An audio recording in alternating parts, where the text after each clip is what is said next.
तो जनाब हमारे जावास्क्रिप्ट कोर्स में आज डे नंबर 60 और जनाब आज के दिन हम लोग जावास्क्रिप्ट में असिंक्रोनस जावास्क्रिप्ट के बिहेवियर को समझने वाले हैं और इस कंप्लीट वन शॉट वीडियो में कंप्लीट असिंक्रोनस नेचर को आपको समझा दूंगा, जिसमें हम लोग प्रोमिसेस के बारे में समझ रहे होंगे, साथ में एसिंक अवेट कीवर्ड के बारे में भी समझ रहे होंगे कि असिंक्रोनस जावास्क्रिप्ट कैसे वर्क करती है। सारे फंडामेंटल रूल्स आपको क्लियर हो चुके होंगे। चलिए अपने वीडियो को स्टार्ट करते हैं बिना समय गवा। तो जनाब हम लोग आ चुके कंप्यूटर की स्क्रीन पे। आज हम लोग जावास्क्रिप्ट के असिंक्रोनस नेचर के बारे में समझने वाले हैं। उससे पहले हम लोग ये जानेंगे कि सिंक्रोनस नेचर क्या होता है। तो मैंने यहाँ पे एक लाइन ऊपर लिख रखी है, हेडिंग पड़ी हुई है, जेएस मतलब JavaScript is a single threaded language. Single threaded language का मतलब क्या होता है कि जैसे बहुत सारी लाइन ऑफ कोड लिखा है, मान लीजिए ये एक लाइन हो गई, ये दूसरी लाइन हो गई, ये तीसरी हो गई, ये चौथी हो गई, ये पांचवी हो गई, छठी हो गई, ठीक है। तो जो सिंगल थ्रेडेड लैंग्वेज होती है वो एक टाइम पे एक एक लाइन का एग्जीक्यूशन करती हैं। जैसे पहले इसका एग्जीक्यूशन होगा, फिर इसका एग्जीक्यूशन होगा, फिर इसका होगा, ऐसे करते करते सारी लाइंस का एग्जीक्यूशन होता जाएगा। वहीं पे मल्टी थ्रेडेड लैंग्वेज क्या होती हैं, वो आगे पीछे करके साइमल्टेनियसली ऊपर नीचे करके भी चीजों को क्या करती हैं, एग्जीक्यूट कर सकती हैं। कि अगर कोई चीज में टाइम लग रहा है तो उसको बिहाइंड द सीन में डाल दिया और दूसरी चीज को पहले एग्जीक्यूट कर लिया, या फिर आगे वाली पीछे कर ली, पीछे वाली आगे कर ली। साइमल्टेनियसली उसका काम होता रहता है मल्टी थ्रेडेड लैंग्वेज में। तो मल्टी थ्रेडेड लैंग्वेज में सी प्लस प्लस वगैरह आ जाती हैं, पर जावास्क्रिप्ट जो है वो टोटली आपकी कौन सी है, सिंगल थ्रेडेड लैंग्वेज है। तो इसी चीज को हम लोग आज समझने वाले हैं। तो सबसे पहले एक थोड़ा सा कोड लिख के देखते हैं और समझते हैं कि क्या चीज यहाँ पे हो रही है और कैसे लाइन ऑफ कोड एग्जीक्यूट होते हैं। मैं आता हूँ वीएस कोड पे। वीएस कोड पे आने के बाद में हमारे पास में यहाँ पे एक जावास्क्रिप्ट फाइल ओपन है जो कि HTML से कनेक्ट है, और एक नहीं दो फाइलें यहाँ पे, पहले यहाँ पे main.js और main.to.js, ठीक है। तो यहाँ पे हम लोग पहले main.js में कोड लिखेंगे। मैंने दूसरी फाइल इसलिए बना ली क्योंकि काफी ज्यादा कोड के एग्जांपल्स यहाँ पे देने होंगे। अगर किसी ने मान लीजिए जैसे मान लो let a is equal to 5, एक लाइन ये लिख दी, ठीक है। दूसरी लाइन लिख दी कंसोल डॉट लॉग ए की वैल्यू को हम लोग ने क्या किया, कंसोल में प्रिंट करा लिया, ओके। फिर उसके बाद में एक वेरिएबल किसी ने बना दिया लेट b इक्वल टू 3 मान लीजिए कर देते हैं, ठीक है। फिर उसके बाद में मैंने कहा कंसोल डॉट लॉग ए प्लस बी। अब क्या होगा यहाँ पे एग्जीक्यूशन। सबसे पहले यहाँ पे जो जावास्क्रिप्ट क्या है, इंटरप्रेटर उसको रन करेगा, कंपाइलर नहीं होता है उसमें। आजकल जो आधुनिक ब्राउजर आ रहे हैं मैं उसमें बता दूं कि इंटरप्रेटर कंपाइलर साथ में वर्क करते हैं, पर चूंकि ये एक स्क्रिप्टिंग लैंग्वेज है तो इसको इंटरप्रेटर ही रन करेगा। तो यहाँ पे लेट ए इक्वल टू 5, ठीक है। फिर उसके बाद कंसोल डॉट लॉग ए प्रिंट हो जाएगा, ये लाइन चलेगी। फिर बी की वैल्यू 3 असाइन की जाएगी। फिर ए प्लस बी को पहले यहाँ पे क्या किया जाएगा, कैलकुलेट किया जाएगा, ठीक है, क्योंकि ऑपरेटर लगा हुआ है। फिर जो भी वैल्यू आएगी उसको प्रिंट कराया जाएगा। तो लाइन बाय लाइन एग्जीक्यूशन इसका होगा। कहीं पे भी ऐसा आपको देखने को नहीं मिलेगा कि बी पहले हो गया या ए बाद में हुआ, या फिर ये लाइन पहले चल गई ये बाद में चल गई, ऐसा कुछ नहीं होगा। जो लाइन जिस पैटर्न पे लिखी हुई है उसी तरीके का एग्जीक्यूशन होना है। तो मैं क्या करता हूँ, ब्राउजर विंडो को ओपन कर लेता हूँ एक दूसरे डेस्कटॉप में इसमें, ठीक है। अब मैं आपको वहां पे दिखाता हूँ कि इसका एग्जीक्यूशन किस तरीके हुआ है। यहाँ पे आए कंसोल डॉट लॉग में, तो यहाँ पे देखिए सबसे पहले असाइनिंग की गई है, फिर कंसोल डॉट लॉग में 5 प्रिंट कराया गया है, फिर 8 प्रिंट कराया गया। मैं दोबारा से यहाँ पे दिखाता हूँ, ये देखिए पहले 5 फिर 8। अब ये चीज तो हम लोग अभी तक बहुत बार देखते हैं, इसमें कुछ भी ऐसा नहीं है जो पहले से हम लोग को ना पता हो। काफी बार हम लोगों ने ये चीजें देख रखी हैं ऑलरेडी, ठीक है। हम लोग को जो जानना है वो है एक्चुअल में यहाँ पे कि कोई भी ऐसे कई काम हो सकते हैं जिसमें हम लोग साइमल्टेनियसली एग्जीक्यूशन की डिमांड करते हैं। कि मान लो अभी तो क्या हो रहा है कि लाइन बाय लाइन चीजें एग्जीक्यूट हो रही हैं, पर कभी कभी हमको चाहिए कि मान लो ये जो लाइन है ये वेटिंग कर रही है, वेट पीरियड पे है, तो इसको थोड़ा साइड में रख के पहले इसको एग्जीक्यूट करा दो। क्योंकि जावास्क्रिप्ट हमेशा क्या कहती है, जब तक ये लाइन कंप्लीट नहीं हो जाएगी तब तक इसके नीचे वाली लाइन नहीं चलेगी। तो पहले इसका कंप्लीट होना जरूरी है, तभी ये लाइन चल सकती है। बट इस चीज के समाधान के लिए मान लो काफी सारी चीजें हमको जावास्क्रिप्ट प्रोवाइड कराती है, जो कि आज की वीडियो में हम लोग समझेंगे। पर जरूरत क्या है भैया, जो काम हो रहा था ऐसे भी तो हो सकता है। जरूरत ऐसे है कि मान लो आप जब कोई एपीआई को कॉल करते हो, ठीक है, तो एपीआई कॉल करते समय मान लीजिए एपीआई किसी दूसरे सर्वर पर रिक्वेस्ट जाती है, तो आपने मान लीजिए कोई रिक्वेस्ट भेजी। अब रिक्वेस्ट के बाद जब एपीआई आपको क्या करती है, कुछ डेटा सेंड करती है, तो रिस्पॉन्स में आपके पास कुछ डेटा आता है। पर हो सकता है कि जहां पे एपीआई की रिक्वेस्ट गई है वहां का सर्वर हो डाउन, ठीक है, तो आपको हो सकता है टाइम लग जाए। अब ऐसे में क्या है, जब जावास्क्रिप्ट कुछ एग्जीक्यूशन करा रही है तो मान लो ये लाइन क्या कर रही है, कुछ रिक्वेस्ट कर रही है एपीआई से, उसके बाद में काफी सारी लाइन ऑफ कोड और लिखे हुए हैं। तो क्या जावास्क्रिप्ट फिर यहीं पर बैठा रहेगा, वेट करता रहेगा कि जब तक डेटा आ नहीं जाएगा एपीआई से तब तक मैं आगे नहीं बढ़ूंगी? तो ऐसे में क्या होगा, पूरी की पूरी वेबसाइट रुक जाएगी, पूरी की पूरी जावास्क्रिप्ट काम करना बंद कर देगी, क्योंकि वो तो वेट करने पे ही बैठी हुई है कि जब तक यहाँ से कुछ रिस्पॉन्स नहीं आएगा तब तक हम आगे का काम नहीं कराएंगे। तो ये ज्यादा प्रॉब्लमेटिक चीज है, हम लोग ऐसा नहीं कर सकते। हम लोग का मतलब है कि अगर यहाँ पे कुछ टाइम लग रहा है तो इसको आप बाद में मतलब बिहाइंड द सीन एग्जीक्यूशन करो और आगे बढ़ते चलो, जो नीचे लाइन ऑफ कोड लिखे उनको एग्जीक्यूट करते चलो, साइमल्टेनियसली काम करते चलो, ठीक है। कि कभी मान लो अगर कोई चीज ऐसी भी आ सकती है, सिनेरियो आ सकता है, और ऐसे काफी जगह ऐसे सिनेरियोस आपको देखने को मिल सकते हैं। मैं अगर एग्जांपल दूं आपको थोड़ा सा, तो जैसे एक होता है डेटाबेस के लिए, मान लीजिए आपने कुछ फॉर्म लिया किसी यूजर से, फॉर्म से कुछ डेटा को आपने क्या किया, डेटाबेस में सेव कराने के लिए कहा। तो मान लो ये है जावास्क्रिप्ट फाइल, ठीक है, ये है जावास्क्रिप्ट फाइल। अब जावास्क्रिप्ट फाइल से आपने यहाँ पे डेटाबेस में कुछ डेटा भेजा, ठीक है, ये डीबी है। आप रिस्पॉन्स में मान लो वो आपको बताएगा कि डेटा सेव हुआ है या नहीं हुआ है। तो इस टाइम ऑफ सर्कल में कभी कभी टाइम लग सकता है, क्योंकि बहुत सारा डेटा हो सकता है, और बहुत सारा डेटा होने के कारण यहाँ पे काफी ज्यादा कभी कभी डेटाबेस थोड़ा बिजी हो सकता है, जाहिर सी बात है। पर ऐसी सिचुएशन में हम लोग क्या कर सकते हैं, ऐसी सिचुएशन में हम लोग कर क्या सकते हैं, तो यहाँ पे क्या हम लोग एग्जीक्यूशन रोक दें, जो एग्जीक्यूशन ऐसे हो रहा था लाइन ऑफ कोड का, तो वो तो जब तक यहाँ पे डेटाबेस से कंफर्मेशन नहीं आएगा तब तक वो आगे ही नहीं बढ़ेगा। तो यहाँ पे भी वही सेम प्रॉब्लम आ रही है जो एपीआई के साथ आ रही थी। एपीआई में भी टाइम लग सकता है रिस्पॉन्स आने में, डेटाबेस से भी रिस्पॉन्स आने में टाइम लग सकता है। तो हम लोग को कुछ ऐसा सिस्टम चाहिए था कि हमारा कोड एग्जीक्यूट होता रहे, उसमें कोई भी प्रॉब्लम नहीं आनी चाहिए, ठीक है। तो चलिए इसी चीज को हम लोग समझने वाले हैं। इसके लिए हमें क्या मिलता है जावास्क्रिप्ट की तरफ से, हमें जावास्क्रिप्ट की तरफ से मिलते हैं हमारे पास कॉल बैक फंक्शंस।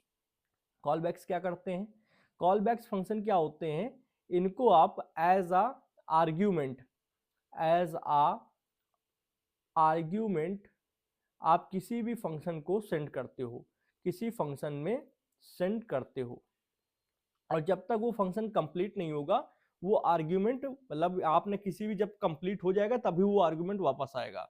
तो इस समस्या के समाधान के लिए हमारे पास क्या है, कॉल बैक्स हैं हमारे पास में, ठीक है। और क्या है, सेट टाइम आउट फंक्शन है, सेट टाइम आउट फंक्शन है। अभी हम लोग ये नहीं पढ़ने वाले हैं कि प्रॉमिस क्या है, असिंक अवेट क्या है। अभी वीडियो कम से कम 20 25 30 मिनट तक हम लोग इसी के अराउंड थोड़ा थोड़ा चीजें समझेंगे, फिर थोड़ा आगे बढ़ते हैं। तो सेट टाइम आउट फंक्शन और कॉल बैक्स का यूज करते हुए हम लोग काफी सारी चीजें आसिंक्रोनस नेचर के साथ कर सकते हैं। तो चलिए इस चीज को हम लोग करके देखते हैं, तब हम लोग को ज्यादा सारा समझ में आएगा यहाँ पे, ठीक है। तो हम लोग ज्यादा कुछ नहीं करेंगे, सबसे पहले एक सेट टाइम आउट फंक्शन बनाते हैं, सेट टाइम आउट फंक्शन बनाते हैं, और सेट टाइम आउट फंक्शन बनाने के बाद में यहाँ पे एक एरो फंक्शन बोल सकते हैं, या फिर नॉर्मल फंक्शन भी आप एग्जीक्यूट करा सकते हो। मान लीजिए मैं एक नॉर्मल फंक्शन यहाँ पे डाल देता हूँ सेट टाइम आउट के अंदर। अब यहाँ पे आपको जो भी काम कराना हो वो आप लिख दो। मान लो मुझे सिर्फ सिंपली अभी कुछ कंसोल डॉट लॉग में प्रिंट कराना है, बाकी आप कुछ भी फंक्शन की डिफिनेशन लिख सकते हो, वो आप पे डिपेंड करती है। कंसोल डॉट लॉग में मान लीजिए मैंने कहा हेलो एपीआई, ठीक, हेलो एपीआई कहा। अब आपको एक टाइम देना होता है कि किस पर्टिकुलर टाइम में आपको ये चीज प्रिंट करानी है। तो मैंने कहा कुछ नहीं, 2 सेकंड में प्रिंट करा दो, तो आपको मिली सेकंड में टाइम देना होता है, तो मैंने यहाँ पे 2000 मिली सेकंड दे दिए।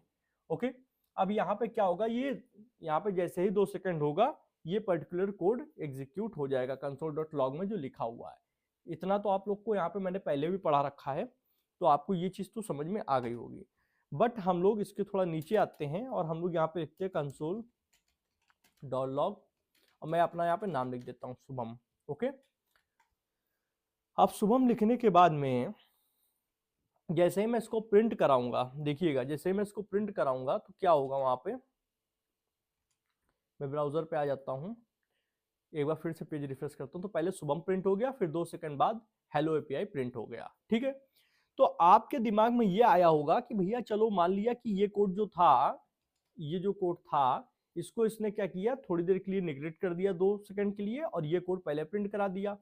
बट जो नए बच्चे होंगे उनको ये लग रहा होगा कि सर ये कैसे हो पा रहा है कि जावास्क्रिप्ट किसी चीज का वेट कर रही है। भाई 2 सेकंड के लिए इसका वेट किया और फिर ये काम हुआ, तो शायद सेम टाइम पे दो चीजें नहीं हो रही, एक तरफ जावास्क्रिप्ट क्या कर रही है, इसका वेट कर रही है, और एक तरफ इसको प्रिंट करा रही है। तो जावास्क्रिप्ट का तो नेचर है सर सिंक्रोनिसिटी टाइप का, वो तो कभी भी ऐसा नहीं कर सकती है कि दो चीजें एक साथ करे, कि इसका वेट भी एक तरफ कर रही हो, एक तरफ इसका एग्जीक्यूशन भी करा रही हो। अगर मान लो हम सेम कोड को क्या करते हैं, 2 बार लिख देते हैं, ठीक है, और यहाँ पे हेलो एपीआई 2 लिख देते हैं मैसेज में, अब वहां पे क्या होगा जरा देखते हैं। पेज रिफ्रेश किया, पहले शुभम प्रिंट हो गया, 2 सेकंड बाद यहाँ पे दोनों चीज प्रिंट हो गई। तो कहोगे भैया अब यहाँ पे एक क्वेश्चन और उठ रहा है, ये जो शुभम प्रिंट हुआ उसके बाद हेलो एपीआई 1 और हेलो एपीआई 2 एक साथ प्रिंट हुए। आपने तो कहा था कि जो जावास्क्रिप्ट है वो लाइन बाय लाइन चीजों को एग्जीक्यूट कराता है, पहले ये एग्जीक्यूट होगा फिर ये एग्जीक्यूट होगा, दोनों चीजें एक के बाद एक एग्जीक्यूट होगी। पर यहाँ पे तो आप देख सकते हो कि तुरंत एक साथ दोनों चीजें एग्जीक्यूट हो रही हैं, ये देखिए। तो ऐसा नहीं है दोस्तों, हो क्या रहा है एक्चुअली में मैं आपको बताता हूँ।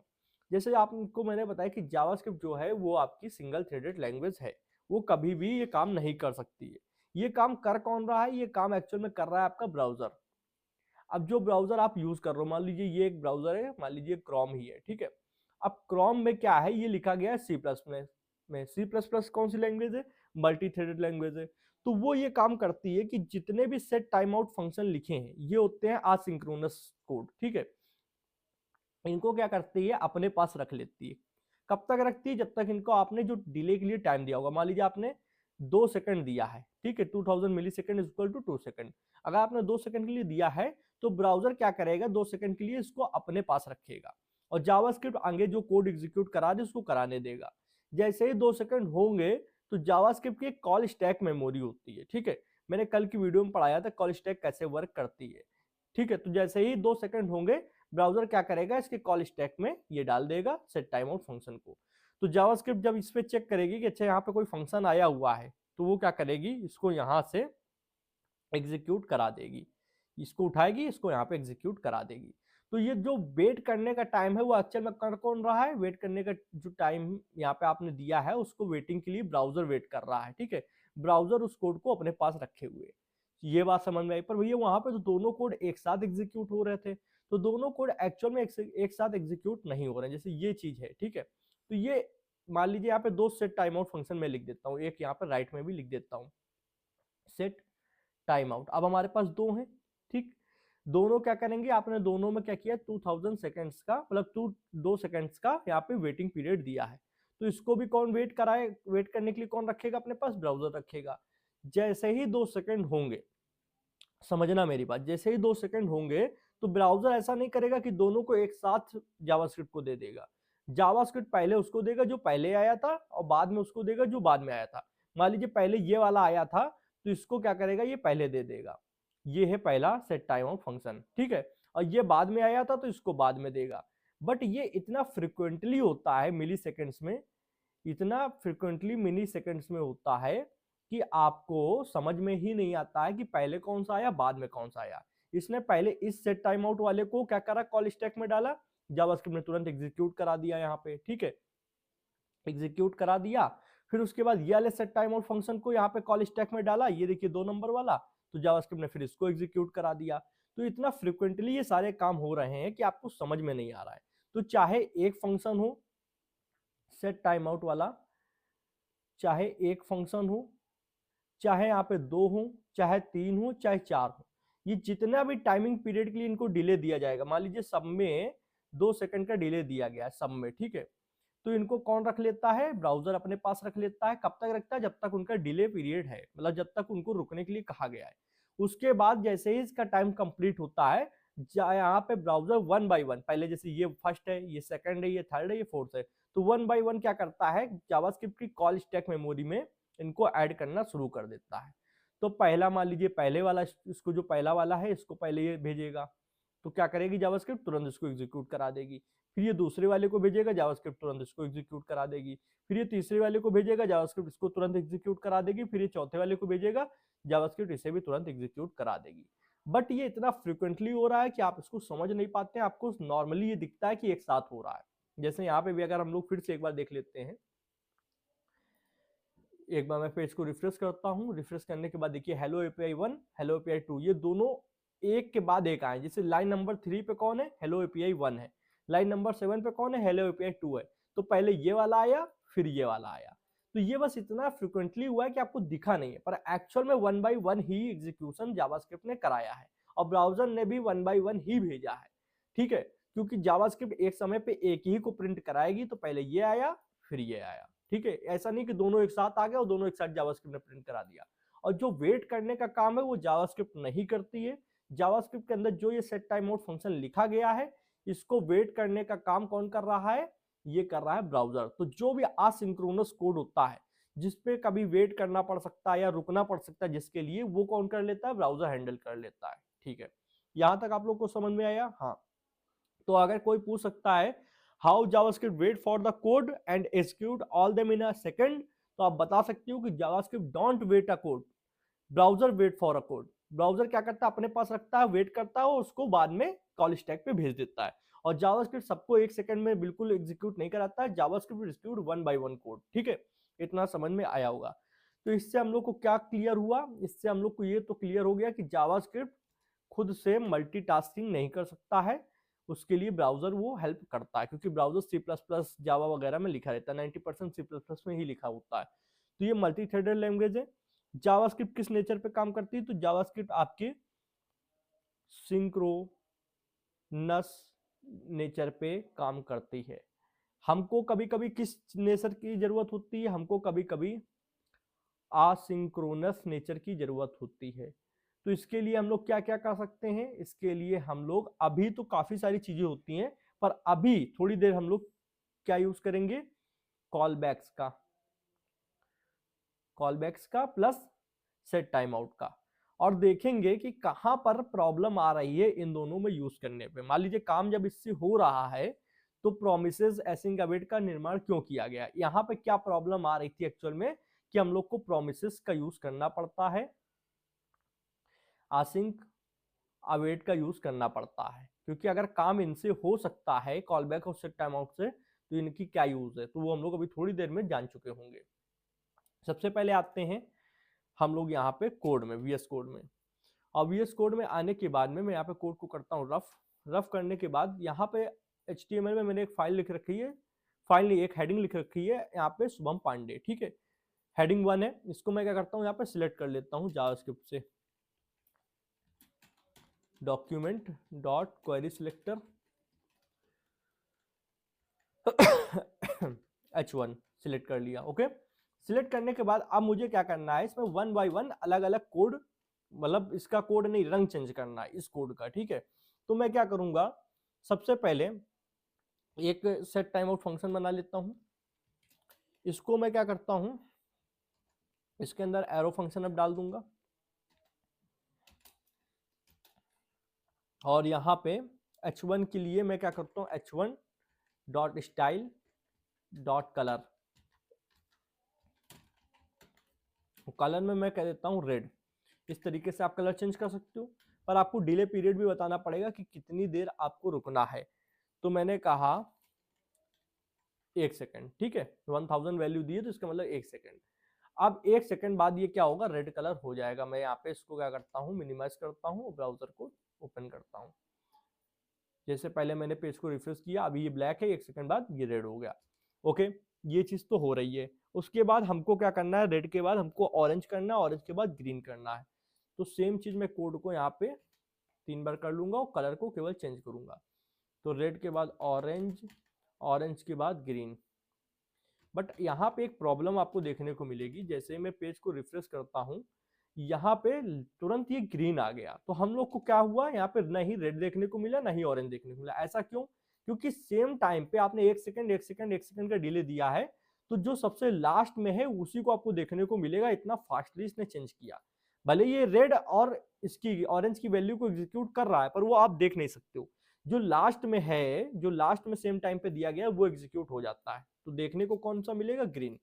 तो यहाँ पे ये प्रॉब्लम है, तो इसको सॉल्यूशन के लिए हम लोग ये कर सकते हैं कि यहाँ पे 1 सेकंड, यहाँ पे 2 सेकंड, यहाँ पे 3 सेकंड कर देते हैं। ठीक है, कर दिया। अब देखने को रेड, ऑरेंज, ग्रीन ये देखने को अब मिल रहा है। बट मैं ये चाहता हूं कि कुल मिला के पहले तो प्रॉब्लम ये सॉल्व हो कि हमको बार बार सेट टाइम आउट फंक्शन ना लिखना पड़े, बार बार ये ना लिखना पड़े। तो ठीक है, इसको मैं क्या करता हूं? हटा देता हूं और एक नया कोड लिखता हूं जिसमें मैं फंक्शन का यूज कर लूंगा। तो एक फंक्शन बना लेते हैं, फंक्शन का नाम रहेगा चेंज कलर। चेंज कलर में मैं क्या करता हूं, दो चीजें ले लेता हूं, दो पैरामीटर्स, एक कलर ले लूंगा, यूजर कलर बता देगा और डिले पीरियड बता देगा कि कितनी देर के लिए डिले करना है। ठीक, अब यहाँ पे जब इतना हो जाएगा, इतना होने के बाद हम लोग क्या करेंगे, सेट टाइम आउट का यूज करेंगे। सेट टाइम आउट का यूज करेंगे। यूज करने के बाद में इसके अंदर मैं क्या करूंगा, एरो फंक्शन डाल दूंगा। और एरो फंक्शन डालने के बाद में देखिए मैं एक एक चीजें बिल्कुल ऐसा बताता हूँ कि एरो फंक्शन डाल दूंगा ये वो, क्योंकि इससे आपको समझ में, अगर किसी बच्चे को नहीं भी पता है, उसने 20 से कहीं लेक्चर देखा है, तो वो भी समझ जाए कि हाँ यहाँ क्या चीज हो रही है। अब h1.style.color, इसके बाद में क्या करता हूँ, यहाँ पे कलर की जो वैल्यू होगी उसको डायरेक्ट जो यहाँ से वैल्यू मिलेगी यहाँ से, ठीक है, वो यहाँ पे डाल दूंगा। मान लीजिए किसी ने रेड भेजा है आर्ग्यूमेंट के रूप में, तो यहाँ रेड आ जाएगा, किसी ने ऑरेंज भेजा तो ऑरेंज आ जाएगा। अब डिले पीरियड के लिए हम लोग क्या करेंगे, यहाँ पे डिले के लिए भी हम लोग वेरिएबल का यूज कर लेंगे डिले, जो यहाँ से हम लोग को मिल रहा है पैरामीटर से। ठीक, अब जब भी कोई फंक्शन को कॉल करेगा, सोचने वाली बात है, जब भी कोई फंक्शन को कॉल करेगा तो कुछ इस तरीके से करेगा, जाहिर सी बात है। चेंज कलर सबसे पहले बताएगा रेड कलर, मान लीजिए अगर रेड चाहिए, और टाइम पीरियड बताएगा 1 सेकेंड। ठीक है, तो यहाँ पे आते हैं तो 1 सेकेंड बाद ये रेड हो जाएगा। वैसे ही अगर हमको और कलर चाहिए तो मैं और इसको चेंज कर लेता हूँ, मान लीजिए किसी को ऑरेंज चाहिए, किसी को ग्रीन चाहिए, और यहाँ पे अब देखने को क्या मिलेगा कि सेम वही प्रॉब्लम है कि यहाँ पे टाइमिंग के लिए अलग अलग टाइमिंग भेजनी पड़ेगी। तो 1 सेकेंड, फिर 2 सेकेंड, फिर 3 सेकेंड, ये हो गया। तो यहाँ पे हम लोग क्या करते हैं, इसको एग्जीक्यूट कराते हैं, तो पहले रेड, फिर ऑरेंज, फिर ग्रीन देखने को मिल रहा है। बट प्रॉब्लम ये है कि कभी कभी, अभी देखो हम लोग ने सिर्फ कलर का एग्जाम्पल लिया है, ऐसे बहुत से केस होंगे जहां पे हम लोग कलर पे ये चीज नहीं कर रहे होंगे, हम लोग कोई ऐसी चीज पे काम कर रहे होंगे जहां पे डिपेंड करेगा कि अगर पहला वाला कलर एग्जीक्यूट हो, पहला वाला कलर एग्जीक्यूट हो, तब उसके बाद ये वाला कलर एग्जीक्यूट हो, और जब ये वाला कलर एग्जीक्यूट हो जाए तब ये वाला कलर एग्जीक्यूट हो। अभी क्या है, भले ही रेड वाला एग्जीक्यूट, मान लीजिए थोड़ी देर के लिए हम इस पर डिपेंडेंट नहीं है, ठीक है, ऑरेंज अपना कलर एग्जीक्यूट कर रहा है, ग्रीन अलग कर रहा है, रेड अलग कर रहा है, इसीलिए सबको अलग से टाइमिंग भी देनी पड़ रही है, अपने आप सेम टाइमिंग पे वर्क नहीं हो रहा है कि पहले ये एग्जीक्यूट हो जाए, इसके एग्जीक्यूट होने के बाद ये एग्जीक्यूट हो जाए, इसके एग्जीक्यूट होने के बाद ये एग्जीक्यूट हो जाए, तो ये दूसरे से भी डिपेंडेंट नहीं है। तो अगर हमको ऐसा असिंक्रोनस कोड चाहिए जो एक दूसरे से डिपेंडेंट हो, तो हम लोग इसके लिए क्या करेंगे, यहाँ पे जैसे आपने डिले दे रखा है, तो यहाँ पे एक और पैरामीटर बना लेते हैं, नेक्स्ट कलर चेंज। ये पैरामीटर बनाया, ये पैरामीटर बनाने के बाद में हम लोग क्या करते हैं, यहाँ पे कलर के नीचे जस्ट इसको कॉल कर देंगे, नेक्स्ट कलर चेंज। अब ये कॉल कैसे कर देंगे, तो वेरिएबल था नहीं, हम लोग इसको फंक्शन बनाएंगे ना, नेक्स्ट कलर चेंज, यहाँ पे कोई फंक्शन आएगा, और जब यहाँ कोई फंक्शन आ रहा है तो उस फंक्शन को हम लोग कॉल भी कर सकते हैं। तो अब हम लोग क्या करेंगे, मान लीजिए जैसे रेड कलर है, ठीक है, रेड कलर में आपको 3 वैल्यू भेजनी थी, आपने एक कलर भेज दिया, दूसरा डिले कितना रखना है वो भेज दिया, तीसरा आपको क्या है, कोई फंक्शन भेजना है। तो कोई फंक्शन भेजना है तो हम कॉमा लगाकर एक एरो फंक्शन भेज सकते हैं, हाँ या ना। तो एक एरो फंक्शन यहाँ पे भेज देते हैं, भेजने के बाद में यहाँ पे अब हम लोग क्या करेंगे, चेंज कलर, चेंज कलर के साथ साथ मैंने कहा ग्रीन, ग्रीन के बाद मैंने कहा यहाँ पे इसको भी 1 सेकंड बाद प्रिंट करा देना। ठीक, इतना बोला, तो यहाँ पे पहला वाला कोड चलेगा, उसमें रेड वैल्यू जाएगी, फिर डिले जाएगा, और तीसरे में हम लोग क्या, एक एरो फंक्शन भेज दिए हैं, एरो फंक्शन ये है, जब ऐसा एरो फंक्शन जाएगा वो यहाँ पे कॉल होगा, तो वो क्या कर रहा है, वो फिर से चेंज कलर को कॉल कर रहा है, और चेंज कलर में इस बार 2 वैल्यू भेज रहा है, एक कलर और एक डिले, इस बार नेक्स्ट कलर नहीं भेजा जा रहा है। तो हम लोग क्या कर सकते हैं, ऐसे डिपेंडेंसी क्रिएट कर सकते हैं कि एक के बाद एक चीज चलेगी, पहले रेड होगा तो उसके बाद ग्रीन होगा, फिर ग्रीन होगा तो उसके बाद ऑरेंज होगा, तो ऐसे बना सकते हैं। और यहाँ एक काम और कर सकते हो, एक इफ कंडीशन डाल सकते हो, मान लीजिए किसी ने कुछ खाली ही भेज दिया, कोई किसी का भरोसा तो है नहीं, तो हम लोग यहाँ पे नेक्स्ट कलर चेंज अगर है इफ के अंदर, तभी ये फंक्शन कॉल होगा। तो ये चीज आपको समझ में आई, इफ से क्या हो रहा है, यहाँ पे ये एक्चुअल में हो ये रहा है कि अगर कोई भी वैल्यू इसके अंदर है तो ये कंडीशन ट्रू हो जाएगी, तब ये फंक्शन कॉल होगा। अगर इसके अंदर कोई वैल्यू नहीं है, मान लो भेजी नहीं, इस वाली सिचुएशन में कुछ भेजे ही नहीं है, तो इसको कॉल करने की कोई जरूरत भी नहीं है। ठीक है, तो आप चाहें तो यहाँ कर्ली ब्रैकेट लगा सकते हैं, चाहे तो ना भी लगाएं, कोई प्रॉब्लम नहीं। जब एक लाइन का कोड होता है तो हम लोग कर्ली ब्रैकेट नहीं भी लगाएंगे तब भी वो इफ के साथ ही कंसीडर किया जाएगा। ओके, तो हम लोग यहाँ पे अब देखना, सबसे पहले पेज रिफ्रेश करते हैं, पहले रेड होगा फिर ग्रीन होगा। तो पहले के तरीके नहीं है कि हमको अलग अलग सबको बताना पड़ रहा है कि एक के बाद ये, इसके बाद 2 सेकंड पे ये, उसके बाद 3 सेकंड पे ये। अब पहले एक होगा फिर उसके बाद दूसरा होगा। अब अगर हम चाहें तो इसमें और भी क्रिएट कर सकते हैं भाई। हम लोग यहाँ पे फिर से एक एरो फंक्शन भेज सकते हैं और एरो फंक्शन में फिर नया कलर बता सकते हैं। नया कलर में मालूम मैंने कहा चेंज कलर, इस बार क्या कर दो, रेड हो गया, ग्रीन हो गया, ऑरेंज कर दो। ऑरेंज करने के बाद में कॉमा लगाया, कॉमा लगाने के बाद डिले को हम लोग को कोई अलग से डिसाइड करने की जरूरत नहीं, वही 1 सेकंड डाल दो, अपने आप एक के बाद एक ही कोड एग्जीक्यूट होगा। तो यहाँ हो गया। यहाँ होने के बाद में अब हम लोग क्या करते हैं, चाहे तो एक और को मतलब एक और एरो फंक्शन भेज सकते हैं, पर थोड़ी देर के लिए रुकते हैं और देखते हैं यहाँ पे क्या हो रहा है। पहले पेज रिफ्रेश किया, ब्लैक था, रेड हुआ, रेड से ग्रीन हुआ और ग्रीन से ऑरेंज हुआ। तो एक के बाद एक कोड चल रहा है, समझ में आया। अगर हम लोग इसके साथ और भी भेजना चाहें कलर तो और भेज सकते हैं। तो थोड़ा करके देखने में क्या जाता है, करके देखते हैं, आप भी करके देखिए कि इस तरीके से क्या और भी कलर भेजे जा सकते हैं। तो यहाँ पे मैंने कहा चेंज कलर, इस बार मैंने कहा ब्लू, ब्लू के बाद मान लो मैंने 1 सेकंड कहा और 1 सेकंड कहने के बाद में रेड, ग्रीन, ऑरेंज और ब्लू इस तरीके एग्जीक्यूट हो रहा है।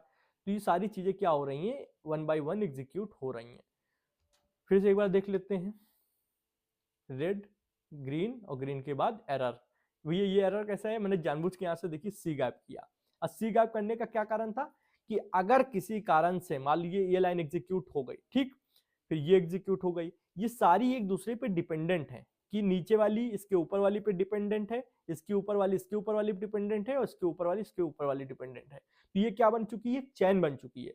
अगर इस चैन में से एक भी कड़ी टूटेगी, एक कड़ी टूटेगी मतलब अगर एक भी कोड एरर देगा, कुछ भी गड़बड़ करेगा तो नीचे वाला कोड नहीं चलेगा।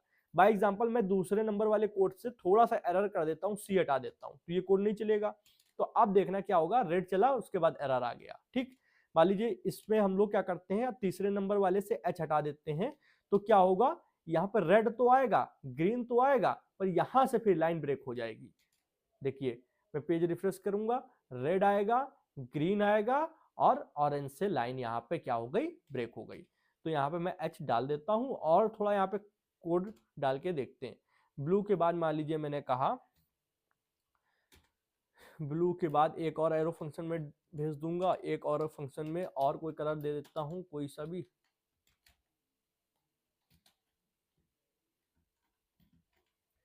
ब्राउन कर देते हैं, कोई प्रॉब्लम नहीं है। ब्राउन के बाद मैंने कहा 1000 मिली सेकेंड। अब अगर मैं यहाँ पे मान लो चौथी नंबर वाली लाइन ब्रेक कर देता हूँ, या फिर पहले एक बार ऐसे एग्जीक्यूट करके देखो क्या क्या आ रहा है। ब्लैक, ब्लैक के बाद रेड, रेड के बाद ग्रीन, ग्रीन के बाद येलो, येलो के बाद ऑरेंज, ऑरेंज के बाद ब्लू, ब्लू के बाद ब्राउन, ठीक है। अगर मैंने यहाँ से ए हटा दिया, कहाँ पे, चौथे नंबर पे, 1 2 3 4, तो ये 5वें नंबर वाला कोड एग्जीक्यूट नहीं होगा। तो ये क्या है, चैन बन चुकी है। ये देखिए इस तरीके से ये चैन बन चुकी है, ठीक, यहाँ से कोड ब्रेक हो गया। ओके, CHANG यहाँ पे कोड डाल देते हैं और यहाँ पे कंसोल डॉट लॉग क्या करते हैं, कंसोल डॉट लॉग, और यहाँ पे मैंने कहा हेलो शुभम। सेम कोड को क्या करते हैं, फिर से एग्जीक्यूट करते हैं, कोई एरर डाल देते हैं। इस बार मान लो 4th नंबर पे मैं जी गैप कर देता हूँ, तो यहाँ पे हेलो शुभम तो एग्जीक्यूट हो जाएगा। क्यों, क्योंकि ये असिंक्रोनस कोड नहीं है, ये सिंक्रोनस है। जावास्क्रिप्ट ने क्या किया, ऊपर से आया, ऊपर से आने के बाद उसने देखा अच्छा यहाँ पे एक h1 क्रिएट करना है, कर दिया, करने के बाद एक फंक्शन बनाना है, उसने बना दिया। अब जैसे जैसे असिंक्रोनस यहाँ पे यहाँ से देखा अच्छा असिंक्रोनस कोड यहाँ से चल रहा है, तो ब्राउजर उसको क्या करेगा, टेक ओवर कर लेगा। और जैसे ही टाइम ऑफ पीरियड ये डिले खत्म होगा, वो क्या करेगा, एक के बाद एक के बाद एक के बाद जावास्क्रिप्ट की कॉल स्टैक में डाल देगा। पर जावास्क्रिप्ट नहीं रुकेगा, जावास्क्रिप्ट अपना काम करता जाएगा। उसको अगर नीचे कोई नई लाइन दिख रही है तो प्रिंट करा देगा। मान लो इसी में 5 लाइन प्रिंट डाल देता हूं, तो जावास्क्रिप्ट ने पहले 5 लाइन प्रिंट कराई, उसके बाद जो असिंक्रोनस कोड है उसको प्रिंट कराया, ठीक है। तो ये चीज यहाँ पे हो रही है। आई थिंक आपको यहाँ पे समझ में आया होगा। बट यहाँ पे प्रॉब्लम एक्चुअल में आई कहाँ पे भाई? अगर इतने ही सब चीजें इजी हैं तो आपको यहाँ पे देखने को मिल रहा होगा कि जो हम लोग कलर दे रहे हैं, ये कलर थोड़ा सा पढ़ने में कुछ ऐसा नहीं लग रहा है कि कठिन सा, मतलब एक आपको देखो, एक के अंदर एक, एक के अंदर एक, एक के अंदर एक, अभी सिर्फ 5 ही लाइन हुई है। कितनी लाइन हुई है? 5 ही मतलब रंग डाले हैं ना, एक रेड, एक ग्रीन, एक ऑरेंज, एक ब्लू, एक ब्राउन, 5 कलर में इसने इस तरीके से चीजें क्रिएट कर दी। पर अगर हम लोग इससे ज्यादा चीजें डाल दें तो ये क्या होगा, एक हमारे लिए उसको कॉन्सेप्ट को बोलते हैं हेल। कौन सा हेल? Call back hello. तो जब हम लोग ये चीज है जो अभी हम लोग देख रहे हैं, इसको बोलते हैं कॉल बैक नेस्टिंग। एक के बाद एक नेस्ट करके एक चैन बना दी, इसी को हम लोग क्या बोलते हैं? इसी को हम लोग बोलते हैं कॉल बैक हेल। और जब हम लोग कोई कोड अच्छे से पढ़ नहीं पाते हैं, उसमें हमको प्रॉब्लम आती है, तो वहां पर कॉल बैक हेल का कॉन्सेप्ट आता है। ठीक है, और इसी को सॉल्व करने के लिए जावास्क्रिप्ट में हमारे पास क्या है? प्रोमिसेस, प्रोमिसेस और एसिंक अवेट है। तो वन बाय वन हम लोग समझेंगे ये वर्क कैसे करता है। फिलहाल के लिए हम लोग इसको क्या करते हैं, यहाँ पे देखते हैं जो प्रॉब्लम एक्चुअल में थी हमारे सामने कॉल बैक हेल की, वो आ चुकी है। तो कॉल बैक हेल का कॉन्सेप्ट क्या कहता है? कॉल बैक हेल का कॉन्सेप्ट ये कहता है कि जब हम लोग कॉल बैक्स का यूज करते हैं बहुत ज्यादा, बहुत ज्यादा, तो वह कोड रीडेबल नहीं रह जाता।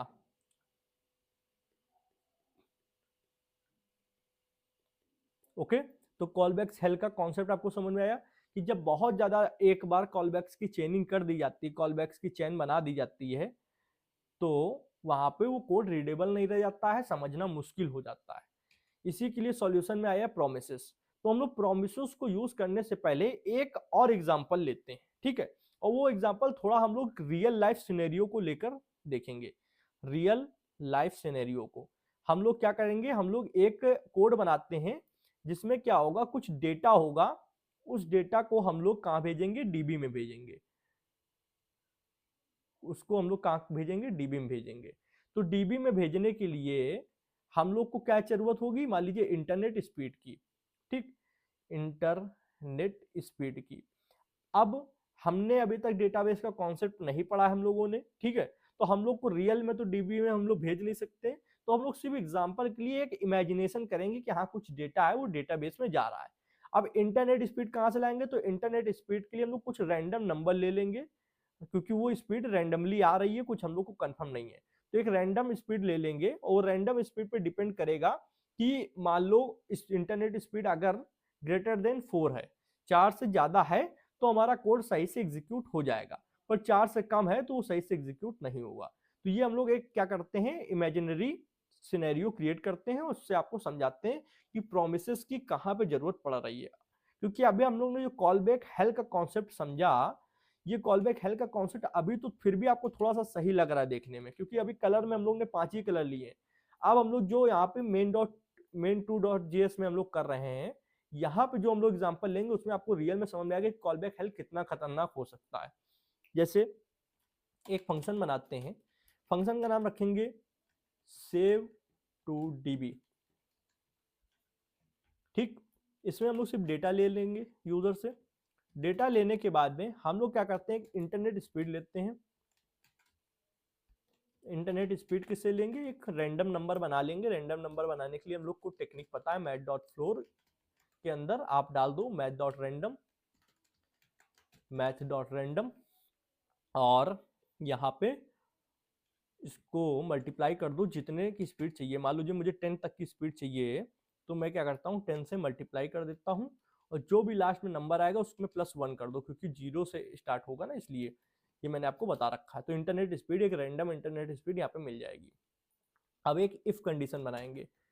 इफ कंडीशन में कुछ नहीं करना, अगर इंटरनेट स्पीड ज्यादा हुई 4 से, तो क्या कर दो, console.log में प्रिंट करा दो।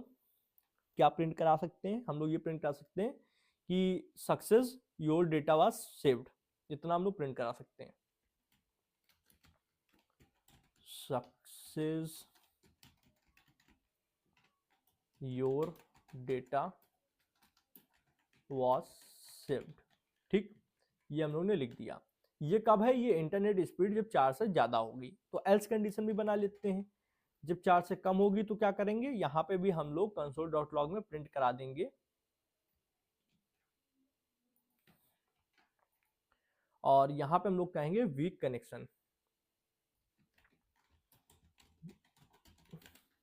ठीक, अब वीक कनेक्शन के बाद हम लोग क्या करते हैं? हम लोग डेटा को सेव कराने के लिए डेटा भेजेंगे। तो डेटा भेजने के लिए वो कॉल करा जाएगा फंक्शन को। तो फंक्शन का नाम है सेव टू डीबी। थोड़ा सा मैं बड़ा कर लेता हूं। सेव टू डीबी के अंदर मान लीजिए मैंने डेटा भेजा डूम कोडिंग। ठीक, भेजते ही क्या हुआ? इसने कहा वीक कनेक्शन। वीक कनेक्शन क्यों कहा होगा? क्योंकि रैंडम जो वैल्यू आ रही होगी वो यहाँ पे 4 से कम होगी। फिर एक बार ट्राई करते हैं, इस बार भेजेंगे तो इस बार देखो ये सक्सेसफुल डेटा सेव हो चुका है।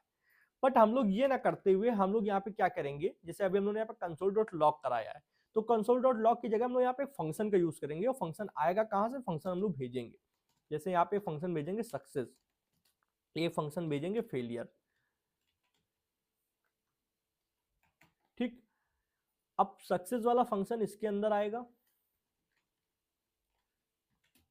कॉल हो जाएगा। कब कॉल होगा? जब इंटरनेट स्पीड 4 से ज्यादा होगी, हमारा डेटा सेव हो जाएगा। और क्या करेंगे? फेलियर को कब कॉल करेंगे?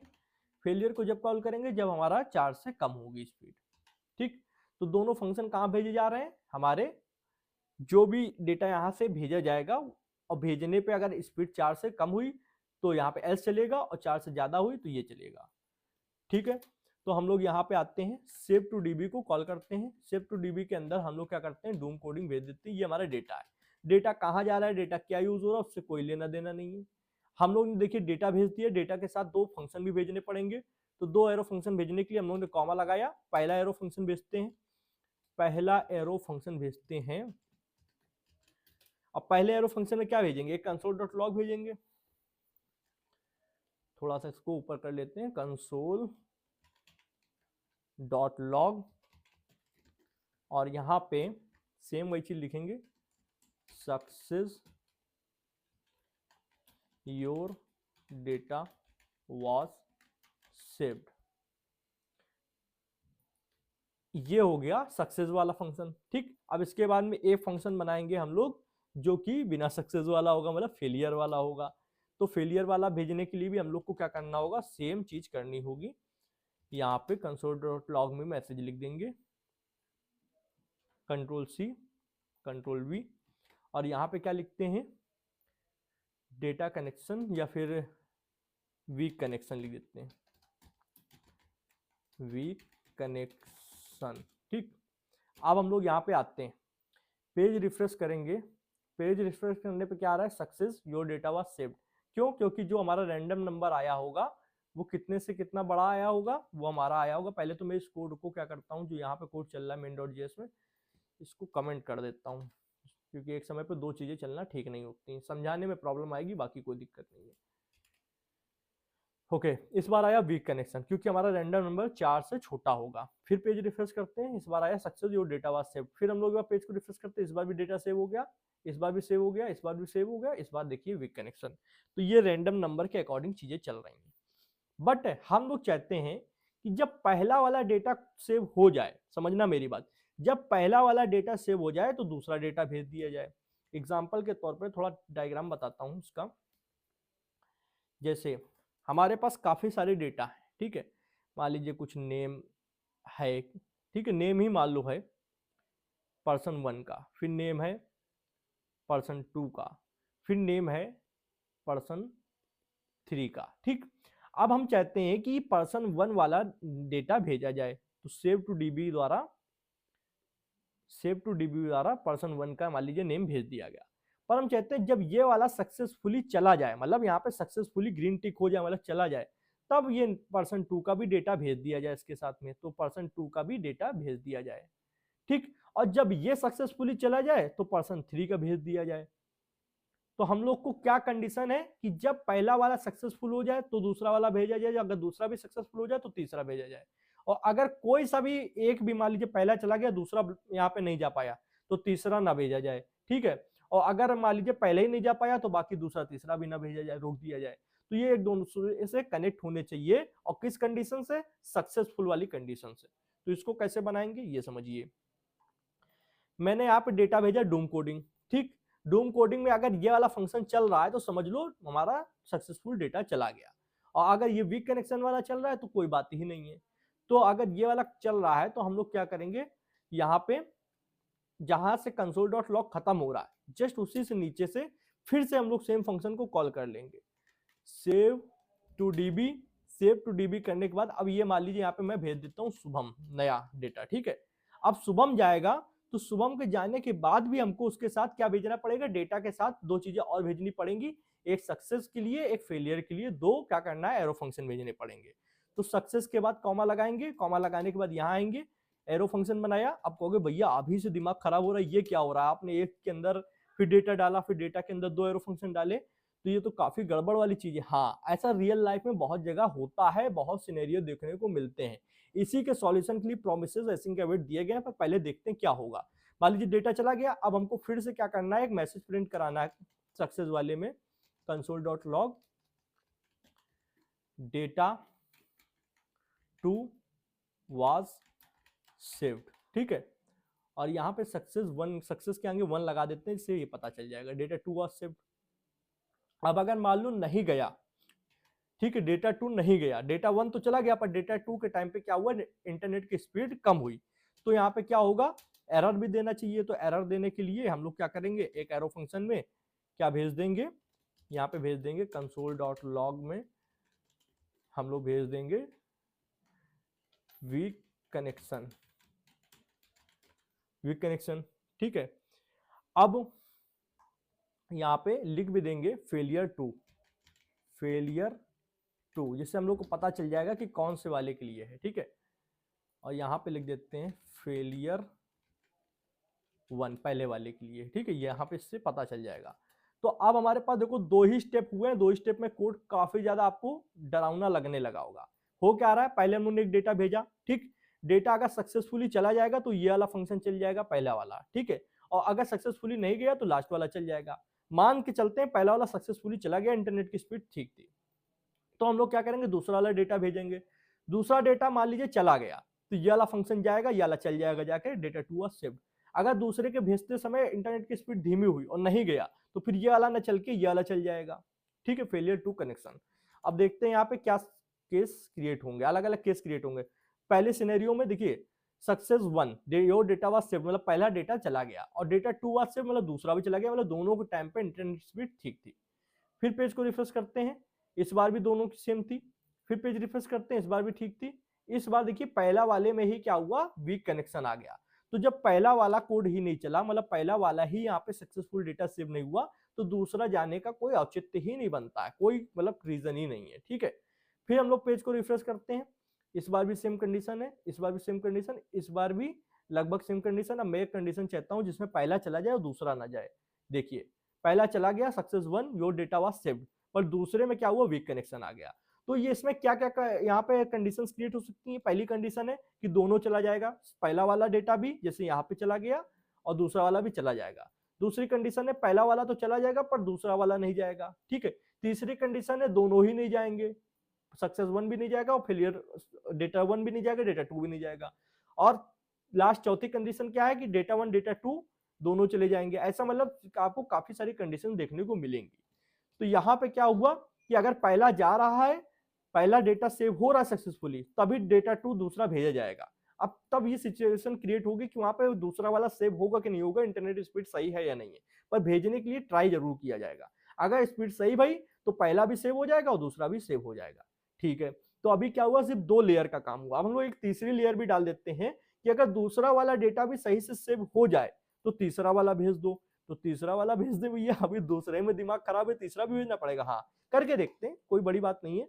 यहाँ पे आते हैं, हम लोग सेव टू डीबी किया। सेव टू डीबी करने के बाद मान लीजिए मैं यहाँ पे राहुल नाम का किसी के बंदे का डेटा भेज रहा हूँ। अब नेम तो भेज दिया, उसके बाद 2 चीजें और भेजनी पड़ती हैं, एक सक्सेसफुल वाला एरो फंक्शन, एक फेलियर वाला एरो फंक्शन। तो भैया ऊपर तो भेजे थे, नहीं वो इसके उसके लिए थे, पहले वालों के लिए। राहुल के लिए अलग से आपको 2 भेजने पड़ेंगे। तो यहाँ पे भेजते हैं पहले एक सक्सेस के लिए, एक फेलियर के लिए। तो यहां पे मैं क्या करता हूं, मैं लिख देता हूं console.log और एक छोटी सी मैं इंप्रूवमेंट करूंगा, बताता हूं क्या, डेटा 3 वॉज सेव्ड। जो पहला वाला डेटा है उसमें उन्होंने लिखा है success 1 your data was saved, इसकी जगह मैं सिर्फ इतना कर दूंगा डेटा 1 वॉज सेव्ड, इससे और अच्छे से समझ में आएगा। Data 1 was saved, okay. अब देखो console.log में क्या हुआ, डेटा 2 नहीं डेटा 3, क्योंकि तीसरा डेटा है, डेटा 3 वॉज सेव्ड। अब ये तो चला गया पहला एरो फंक्शन, पहला एरो फंक्शन चला गया तो हम लोग को साथ में एक दूसरा एरो फंक्शन भी भेजना पड़ेगा। तो कॉमा लगा के हम लोग ने कहा यहीं से कर देते हैं, यहीं से, ओके, console.log और यहां पे बोलेंगे डेटा या फिर weak connection, failure 3 weak connection, failure 3 weak connection, okay, ठीक है। यहां पे क्लियर हुआ। और यहां पे फेलियर 2 के लिए और यहां पे फेलियर 1 के लिए, ये देखिए फेलियर 1 के लिए कहां होगा, सबसे लास्ट में होगा, क्योंकि डेटा 1 वाज सेव्ड और सबसे लास्ट में फेलियर 1 के लिए। फिर उसके बाद में डेटा 2 वाज सेव्ड, क्योंकि पहला वाला का सेव हो गया तो दूसरा भी सेव कराने की कोशिश की जाएगी, अगर नहीं हुआ तो फेलियर 2, ठीक है। फिर डेटा 3 ट्राई किया जाएगा, डेटा 3 नहीं हुआ तो फेलियर 3 करके देखते हैं क्या होता है। यहाँ पे पहले पेज रिफ्रेश करेंगे, डेटा 1 भी सेव हो गया, डेटा 2 भी सेव हो गया, डेटा 3 भी सेव हो गया। पहली कंडीशन तो ये हो सकती है कि मान लो तीनों में नेटवर्क कनेक्शन ठीक था, तीनों डेटा सेव हो गए। दूसरी में क्या कंडीशन क्रिएट हुई कि डेटा 1 तो सेव हो गया, पर दूसरे में जैसे हम लोग आए दूसरा नहीं सेव हो पाया क्योंकि वीक कनेक्शन आ गया, ठीक है। तो जब दूसरा सेव नहीं हो पाया तो तीसरे की कोई बात ही नहीं की जाएगी, तीसरा भेजा ही नहीं जाएगा क्योंकि दूसरे में ही गड़बड़ हो गई है। फिर पेज रिफ्रेश करेंगे, इस बार तीनों चले गए। फिर पेज रिफ्रेश करेंगे, पहले ही में क्या हुआ, प्रॉब्लम आ गई तो बाकी के दो भेजे नहीं गए। जब पहले ही डेटा फेलियर हो गया तो दूसरा तीसरा भेजे नहीं गया। फिर हम लोग रिफ्रेश करेंगे, रिफ्रेश करते रहेंगे, इस बार पहला चला गया, दूसरे में ही वीक कनेक्शन आ गया। मैं तीसरे के लिए सोच रहा हूं, तीसरे का आ जाए कंडीशन, तो यहाँ पे तीसरा कंडीशन आ गया, ठीक है। Data 1 was saved, data 2 was saved और तीसरे में क्या हुआ, फेलियर 3 वीक कनेक्शन। तो डेटा 1 में क्या था, इंटरनेट स्पीड अच्छी थी, सक्सेसफुली सेव हो गया। डेटा 2 में भी इंटरनेट स्पीड अच्छी थी, सक्सेसफुली सेव हो गया। पर तीसरा जब सेव कराने के लिए भेजा गया तो वहां पर इंटरनेट स्पीड वीक थी तो वो नहीं सेव हुआ। तो ये क्या हुए, एक दूसरे से डिपेंडेंट हुए। तो यहाँ पे देख लो, अब ये कोड पढ़ने के लिए मैं अगर इसको थोड़ा फॉर्मेट भी कर देता हूँ, अच्छे फॉर्मेट में लिख देता हूँ, तब भी देखो पढ़ने में काफी ज्यादा अनोइंग लग रहा है। इसी को बोलते हैं कॉल बैक हेल्प। पिछला वाला भी कॉल बैक हेल्प था जो कि हम लोगों ने कलर वाले कोड में देखा था। अब ये एक रियल लाइफ सिनेरियो पे बनाया गया है और आपको बहुत सारी जगहों पे जो पुराना कोड था ऐसा देखने को भी मिल सकता है प्रोडक्शन लेवल कोड पे। तो ये सच में काफी ज्यादा प्रॉब्लम वाली बात थी, इसी को बोलते हैं एक्चुअल में कॉल बैक हेल्प, ठीक है। तो यहाँ पे क्या हो रहा है कि पहले आपको एक डेटा भेजा जा रहा है, वो डेटा अगर सक्सेसफुली सेव हो गया तो उसको कंसोल में प्रिंट कराया जा रहा है और दूसरा डेटा भेजने की ट्राई की जा रही है। अगर दूसरा भी सक्सेसफुली हो गया तो उसके लिए भी मैसेज प्रिंट करा दिया जाएगा, योर डेटा वाज सेव्ड।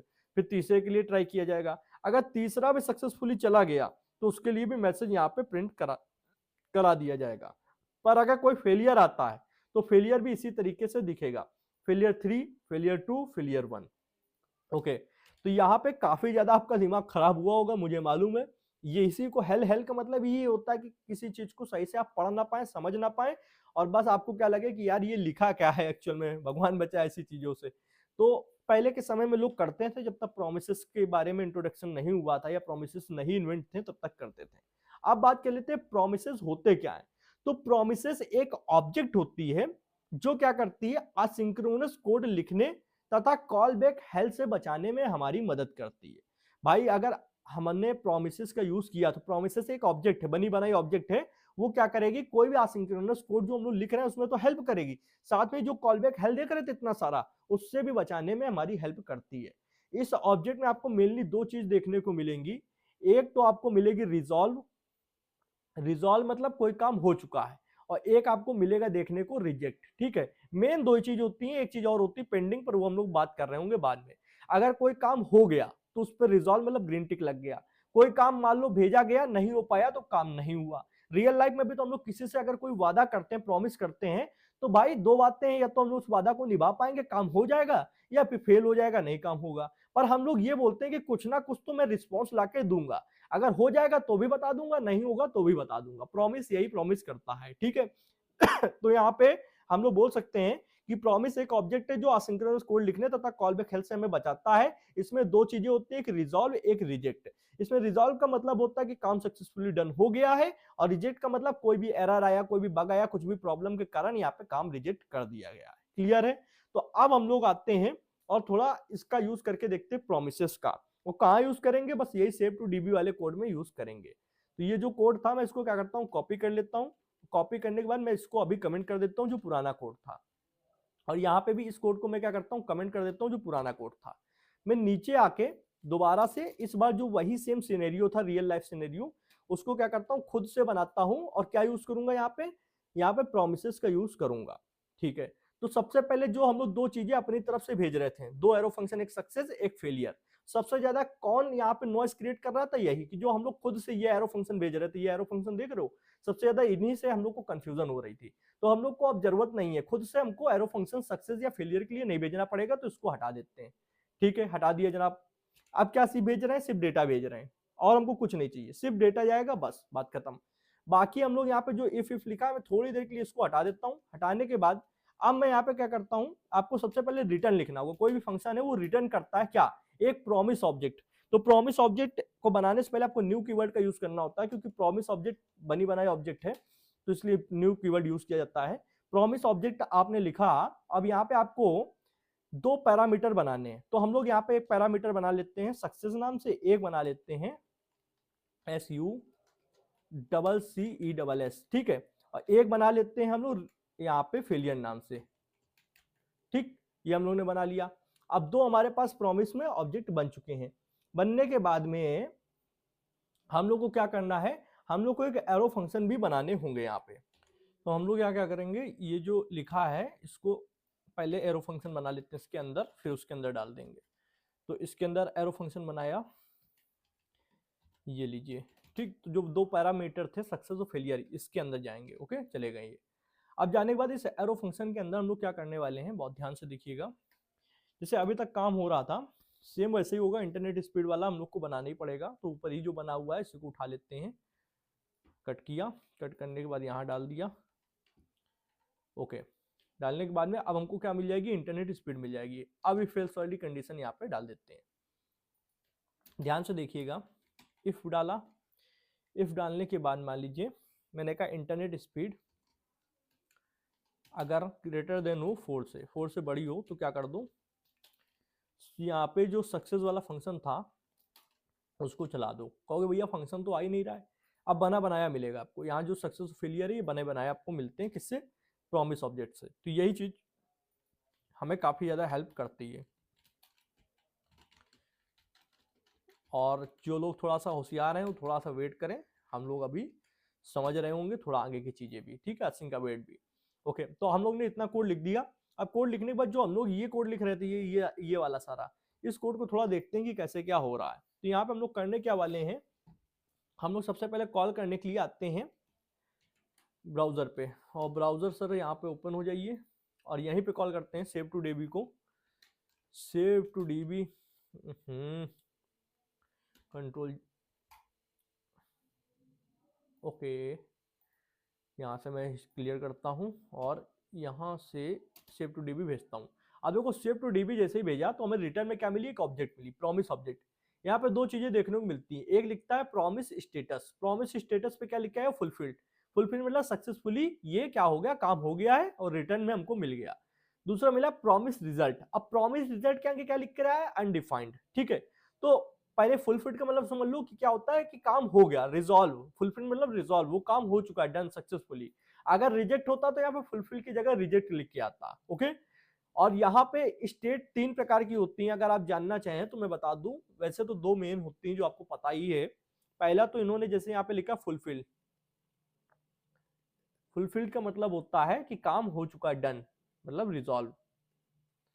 एक होती है यहाँ पे रिजेक्ट, कि काम में कुछ प्रॉब्लम आ गई, उसको रिजेक्ट कर दिया गया है, फेलियर हो गया है। ठीक है, दूसरा यहाँ पे दो ये हो गई। तीसरी यहाँ पे आती पेंडिंग। पेंडिंग ये कि जब तक काम चल रहा है तब तक उसकी स्टेट पेंडिंग होगी, और जैसे काम कंप्लीट होगा तो फुलफिल या फिर रिजेक्ट होगा। ठीक है, तो तीन स्टेट होती है मेनली।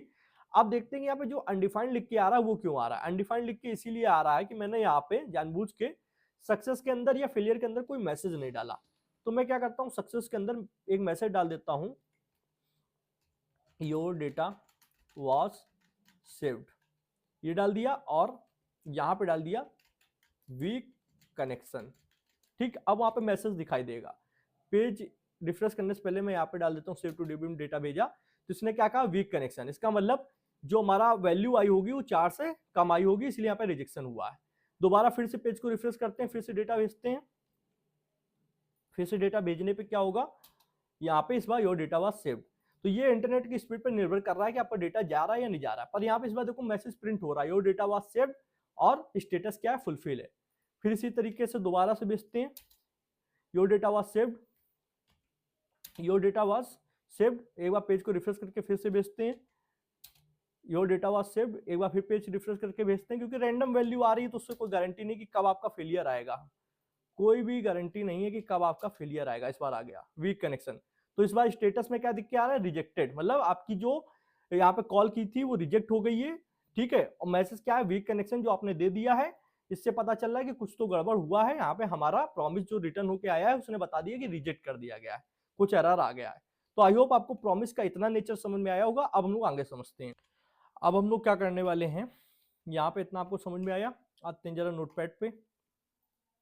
और नोटपैड पे आने के बाद प्रॉमिसेस तो बेसिकली थोड़ा थोड़ा समझ में आ गया होगा आपको। अब हम लोग बढ़ते हैं यहाँ पे प्रॉमिसेस चेनिंग। प्रॉमिसेस चेनिंग से पहले एक हम लोग यहाँ पे चीज समझेंगे, चेनिंग तो हम लोग पढ़ने ही वाले हैं। एक इंपॉर्टेंट चीज और बता देता हूँ, बता क्या देता हूँ, बताना ही इंपॉर्टेंट है। जैसे प्रॉमिस एक ऑब्जेक्ट है, ठीक है, हम लोग को सभी को पता है प्रॉमिस क्या है, एक ऑब्जेक्ट है। अब ऑब्जेक्ट के अपने कुछ मेथड्स होते हैं, ठीक है। तो मेथड्स के लिए यहाँ पे दो चीजें, इसकी स्टेट क्या है, मेनली दो स्टेट होती हैं, या तो काम फुलफिल हो जाएगा, काम क्या है, फुलफिल हो जाएगा, या फिर काम क्या है, रिजेक्ट हो जाएगा। ठीक है, अब अगर फुलफिल हो गया तो यहां पे एक हमारे पास मेथड होता है देन, हम लोग देन को चला सकते हैं। देन में क्या होगा कि जब काम डन हो चुका है, सक्सेस हो चुका है, तो आपको क्या करना है उसके बाद, देन मतलब तब क्या करना है।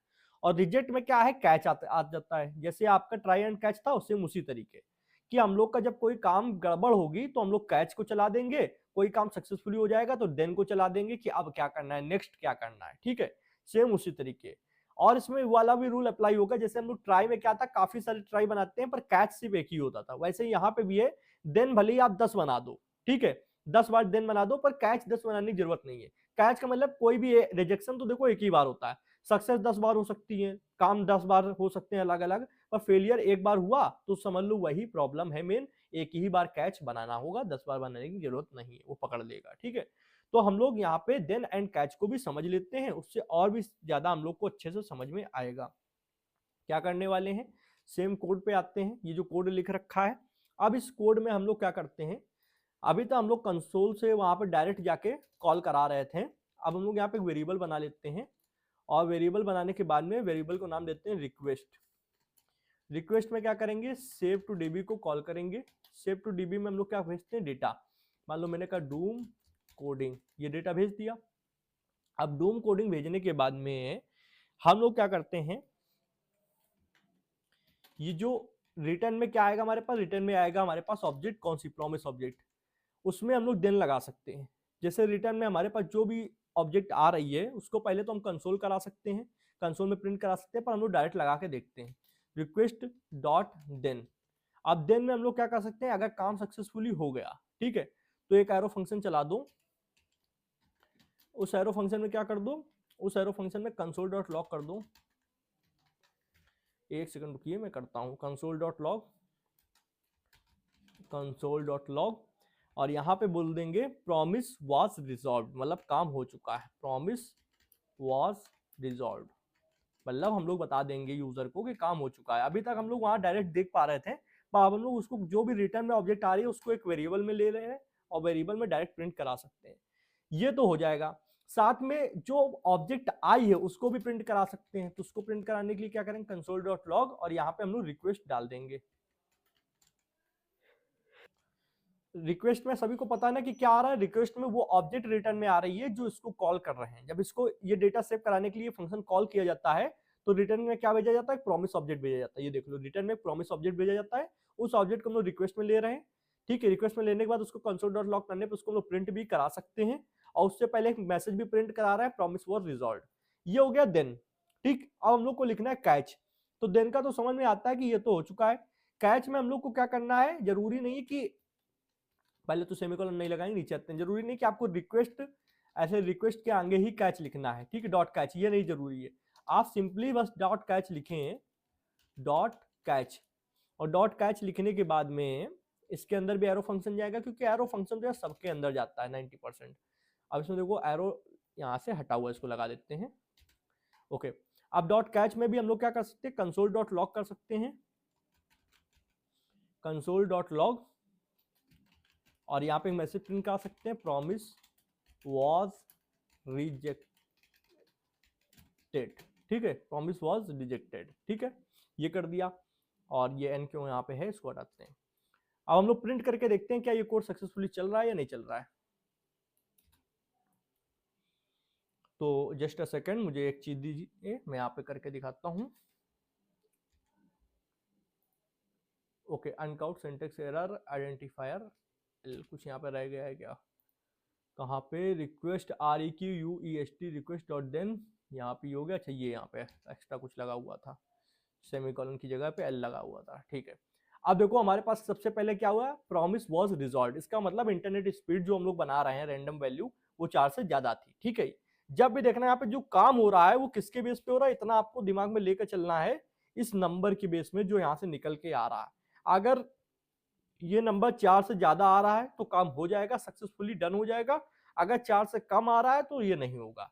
ये नंबर है इंटरनेट स्पीड, मान के चल रहे हैं। ठीक है नहीं। तो यहाँ पे सक्सेसफुली काम हो चुका है। अब जरा हम लोग इसको देखते हैं कि ये ऑब्जेक्ट भी आया, तो दो चीजें आई।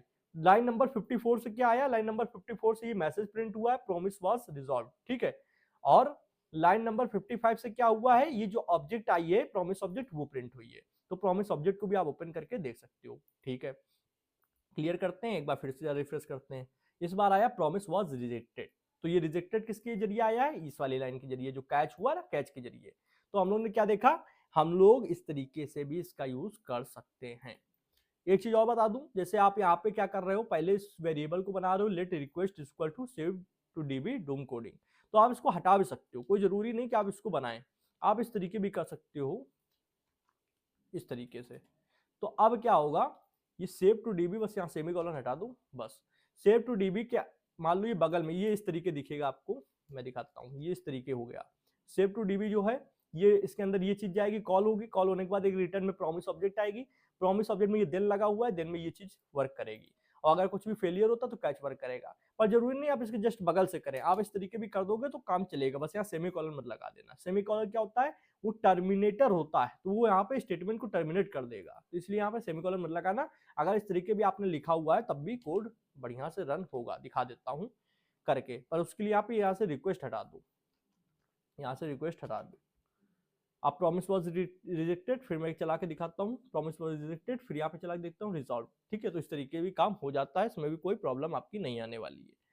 अब यहाँ पे जो मेन इंपॉर्टेंट टॉपिक है हमारा, सबसे पहले चेक कर लेते हैं कि हाँ रिकॉर्डिंग चल रही है, नहीं पता चले पूरा पढ़ गए आप लोग, मैं उठा देख रहा हूँ रिकॉर्डिंग ही नहीं हुई है।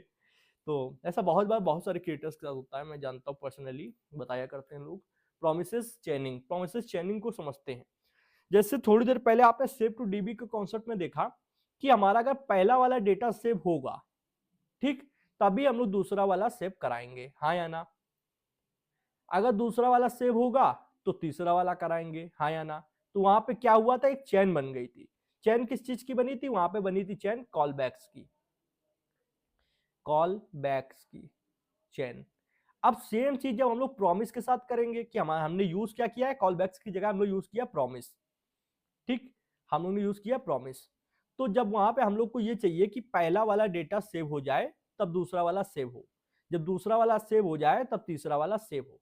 तो इस बार खुद से तो कॉलबैक्स बना नहीं रहे, हम लोग यूज कर रहे हैं प्रॉमिस ऑब्जेक्ट का, तो इसकी चेन बनानी पड़ेगी। तो प्रोमिसेस की चेन कैसे बनती है आइए देख लेते हैं।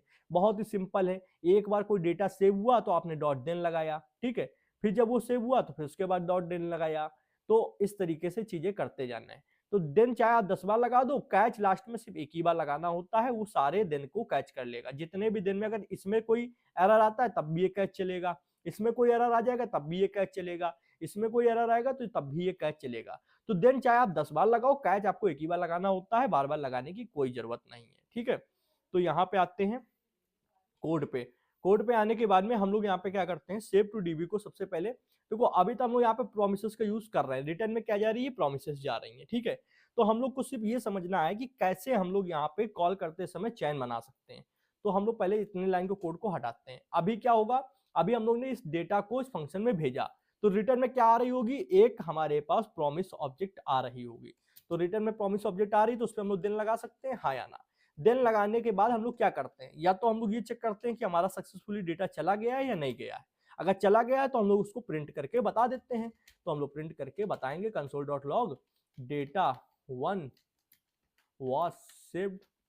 ठीक, बता दिया, इतना हो गया, डेटा 1 was saved बताया। अब अगर ये चीज हो गई तो हम लोग रिटर्न में क्या कर देंगे, फिर अगर देखो पहले इतना समझो कि डेटा गया, सेव हो गया, सेव होने के बाद हम लोगों ने चेक कर लिया, अगर चेक कर लिया, चेक करने के बाद अगर चला गया है, सही से सक्सेसफुली हो गया है, तो प्रिंट करा दिया data was saved, data 1 was saved. अब अगर हमें डेटा 2 भी सेव कराना है तो लगे हाथ हम लोग क्या करेंगे, रिटर्न कीवर्ड लिखेंगे। रिटर्न इसलिए करेंगे क्योंकि प्रॉमिस रिटर्न होगा यहां से, तो यहां पे भी डेटा को हम लोग क्या करेंगे, सेव कराएंगे। तो यहाँ पे सेव टू डीबी के अंदर कुछ भी भेज दो, मैंने मान लीजिए अपना नाम भेज दिया। ठीक है, अब अगर सक्सेसफुली डेटा यहां से सेव होता है, मैं सेमीकोलन नहीं लगाऊंगा, सक्सेसफुली डेटा सेव होता है, चला जाता है डीबी के अंदर, तो रिटर्न में क्या आएगी, प्रॉमिस ऑब्जेक्ट आएगी। जैसे ही ये यहाँ पे कॉल होगा तो रिटर्न में प्रॉमिस ऑब्जेक्ट आएगी, वो उसको रिटर्न कर देगा। ठीक है, रिटर्न करने के बाद हम लोग क्या करेंगे, इसके बाहर इतना दिन हो चुका, ये एक दिन हो गया। ठीक है, इसके बाहर अब हम लोग दूसरा दिन बनाएंगे दूसरे डेटा को चेक करने के लिए। तो दूसरा दिन बनाया, दूसरा दिन बनाने के बाद में हम लोग ने इसके अंदर भी एरो फंक्शन डाला।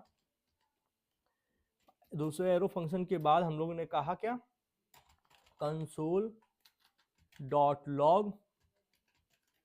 console.log data to saved.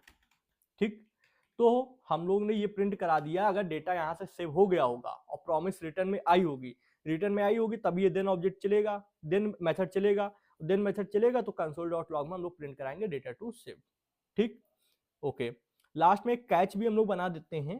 Catch इसलिए बनाना इंपॉर्टेंट है कि हम लोग को पता चलेगा कि कहीं पे भी एरर आएगा, तो कैच में कैच हो जाए, तो कैच हो जाए यहाँ पे console.log और यहाँ पे करते हैं प्रॉमिस वाज रिजेक्टेड, या आप कुछ भी लिख सकते हो, मैसेज आपके ऊपर निर्भर करता है। तो अभी हम लोगों ने कितने डेटा के लिए किया, सिर्फ 2 डेटा के लिए। एक डेटा 1 के लिए जो ऊपर से भेजा जा रहा है, मतलब पहले ये भेजा गया तो इसको यहाँ पे चेक कर लिया डेटा 1। ठीक है, फिर ये डेटा 2 भेजा गया तो यहाँ पे चेक कर लिया। ठीक है, तो हम लोग क्या देखते हैं कि ऐसा वर्क भी कर रहा है या नहीं कर रहा है। तो यहाँ पे आते हैं, यहाँ पे आने के बाद में पेज को रिफ्रेश करते हैं, data 1 was saved, data 2 was saved. इसका मतलब कुल मिला के डेटा 1 के समय भी टाइम स्पीड सही थी इंटरनेट की, और डेटा 2 के समय भी स्पीड सही थी, सेव हो गया। फिर पेज रिफ्रेश करते हैं, data 1 was saved, data 2 was saved. अब देखो यहाँ पे दोनों चीजें हो चुकी हैं, बीच में थोड़ा सा इंटरप्शन हुआ था, उसके लिए मैं माफी चाहूंगा। कभी कभी जब आप वीडियो शूट कर रहे होते हैं तो इंटरप्शन आ जाते हैं कहीं ना कहीं से। तो डेटा 1 सेव्ड, डेटा 2 सेव्ड। अब एक किस सिचुएशन और देखते हैं जिसमें दोनों ही फेलियर हो जाएंगे, जैसे data 1 data 2, data 1 was saved, data 2 was saved. देखो अलग अलग कंडीशन है, data 1 was saved, promise was rejected. अब पहले ही इसमें क्या होगा, मतलब रिजेक्ट हो गया तो दूसरा तो कोई बात ही नहीं, अगर पहले ही रिजेक्ट हो गया तो दूसरा डेटा भेजा ही नहीं जाएगा। ठीक है, अब इसमें क्या हुआ, डेटा 1 वाज सेव्ड पर डेटा 2 क्या हो गया, रिजेक्ट हो गया। तो ये मैं बोल रहा था, इसमें क्या होता है कि पहला तो सेव हो गया पर दूसरे के टाइम पे हो सकता है इंटरनेट स्पीड इतनी अच्छी ना हो तो रिजेक्ट हो गया। तो हम लोग इंटरनेट स्पीड को as a example, imaginary example consider कर रहे हैं। है एक्चुअल में क्या, एक्चुअल में देखो इस तरीके में इसको समझ सकते हैं कि कहीं एपीआई भेजी, अब वो सर्वर डाउन हुआ, डेटाबेस में कुछ आपने डेटा भेजा, हो सकता है डेटाबेस थोड़ा लेट आपको कोई रिस्पॉन्स दे रहा है, तो उस समय के लिए ये चीजें बताई जा रही हैं। ठीक है, अब हम लोग क्या करते हैं, डेटा 2 तक तो कर लिया है, डेटा 3 डेटा 4 भी करके देख लेते हैं, ऐसे बना लेते हैं। तो करना क्या है, डेटा 3 इसी के अंदर भेज देंगे, इस वाला देन के अंदर रिटर्न, रिटर्न हुआ, रिटर्न के अंदर save to DB, save to DB के अंदर डेटा, अरे यार सेव टू डीबी में हम लोग को कुछ और नाम भेजना है, इसका नाम भेज दे राहुल। चलो ठीक है, अब हम लोग ने ये किया, इसके नीचे इसके लिए भी एक दिन बनाना पड़ेगा क्योंकि वो भी तो रिस्पॉन्स देगा। क्या देगा रिस्पॉन्स में, एक प्रॉमिस ऑब्जेक्ट रिस्पॉन्स में देगा। तो प्रॉमिस ऑब्जेक्ट एक रिस्पॉन्स में देगा, तो हम लोग क्या करते हैं, प्रॉमिस ऑब्जेक्ट रिस्पॉन्स में देगा तो हम लोग क्या करते हैं यहाँ पे रुकना है एक सेकंड। ओके, यहाँ पे कंसोल, कभी कभी आप जब वीडियो शूट कर रहे होते हैं अपने दिमाग में 10 चीजें चल रही होती हैं, आप सोचते हो अच्छा ऐसा भी कुछ है, ये भी कुछ है, और क्या होता है आप वो सोचने लगते हो, वीडियो आप यहाँ पे रिकॉर्डिंग हो रही होती है, ठीक है। कंसोल डॉट लॉग यहाँ पे, और यहाँ पे आते हैं डेटा 3। कोई ये नहीं कहेगा किसी की याद आ रही थी आज ऐसा कुछ नहीं है। बहुत से लोग जोक समझ पाए होंगे, बहुत से लोग नहीं भी समझ पाए होंगे, कोई प्रॉब्लम नहीं है। तो डेटा 3 तक का हो गया, डेटा 4 भी लगे हाथ कर ही लेते हैं, फिर आपको दिखाते हैं। तो रिटर्न किया, रिटर्न में हम लोग का क्या करना है, सेव टू डीबी फंक्शन को कॉल करना है। सेव टू डीबी में किसी का बस नाम भेजना है, तो नाम किसका भेज देते हैं, मान लीजिए अमन भेज देते हैं, अमन, ठीक है।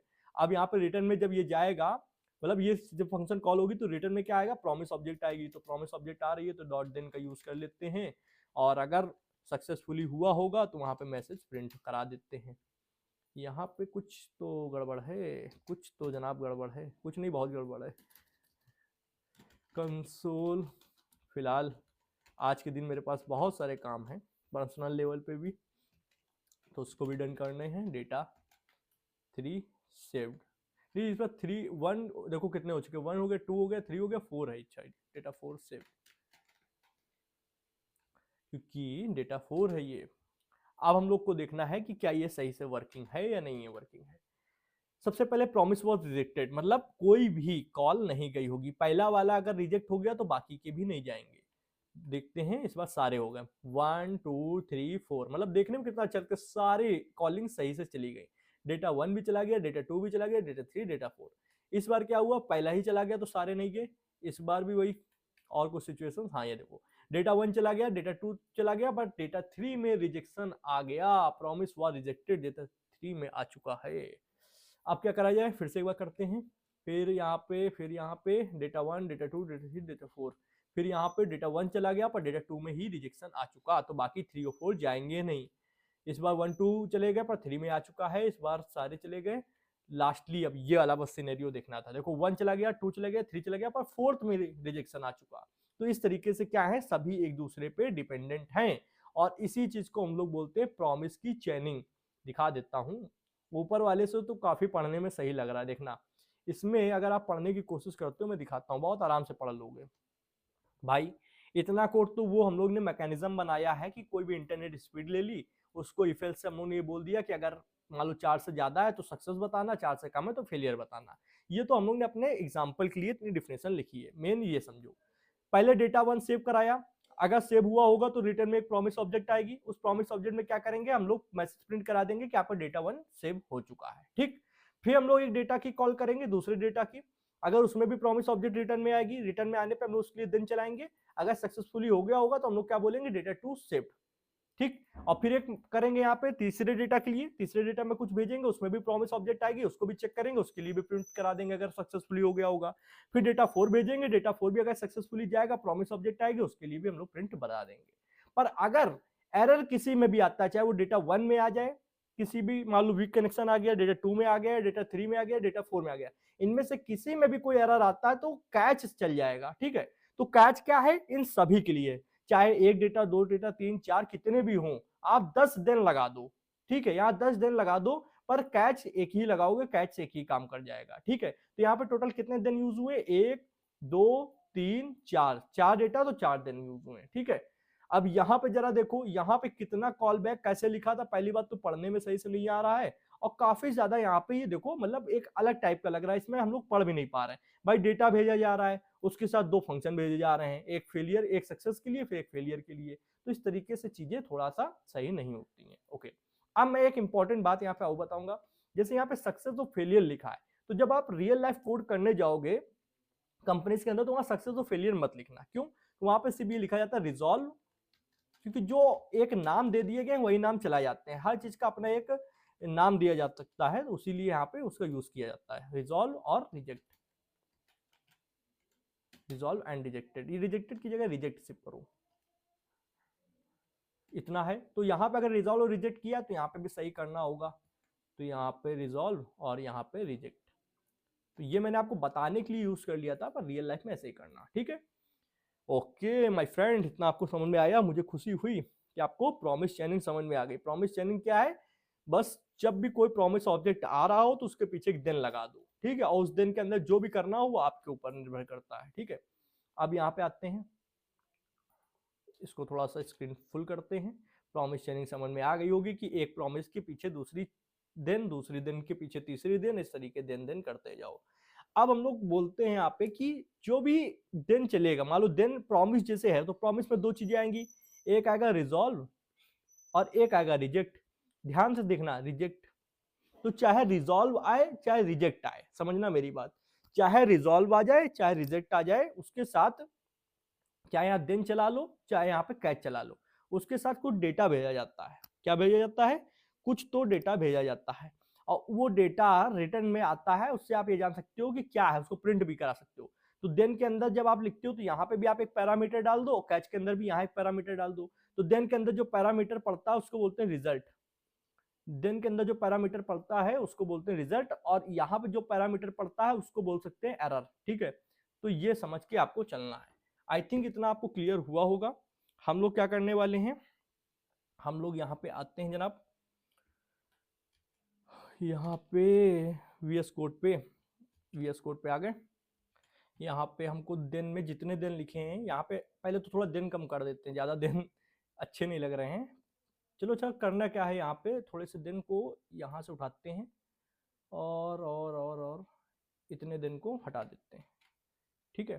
तो हमारे पास कितने डेटा, एक दो, तीसरा डेटा भी हटा देते हैं, ठीक है। अब यहाँ पे जो दिन है इसके अंदर एक चीज डाल दो। क्या डालोगे?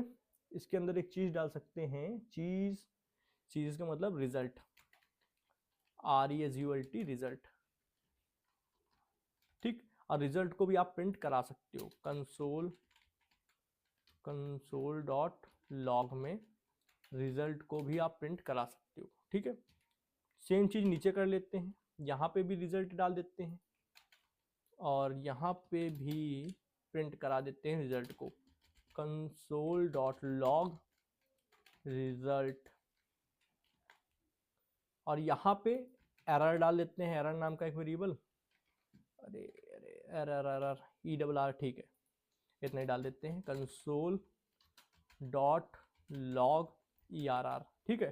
तो अब क्या होगा, अब प्रिंट होगा, जब भी कोई रिटर्न कुछ आएगा तो रिजल्ट में कुछ वैल्यू आएगी उसको प्रिंट करा दिया है, और यहाँ पे कैच में कुछ वैल्यू आएगी तो उसको प्रिंट करा दिया है, दोनों को अपने अपने नाम दे दिए हैं।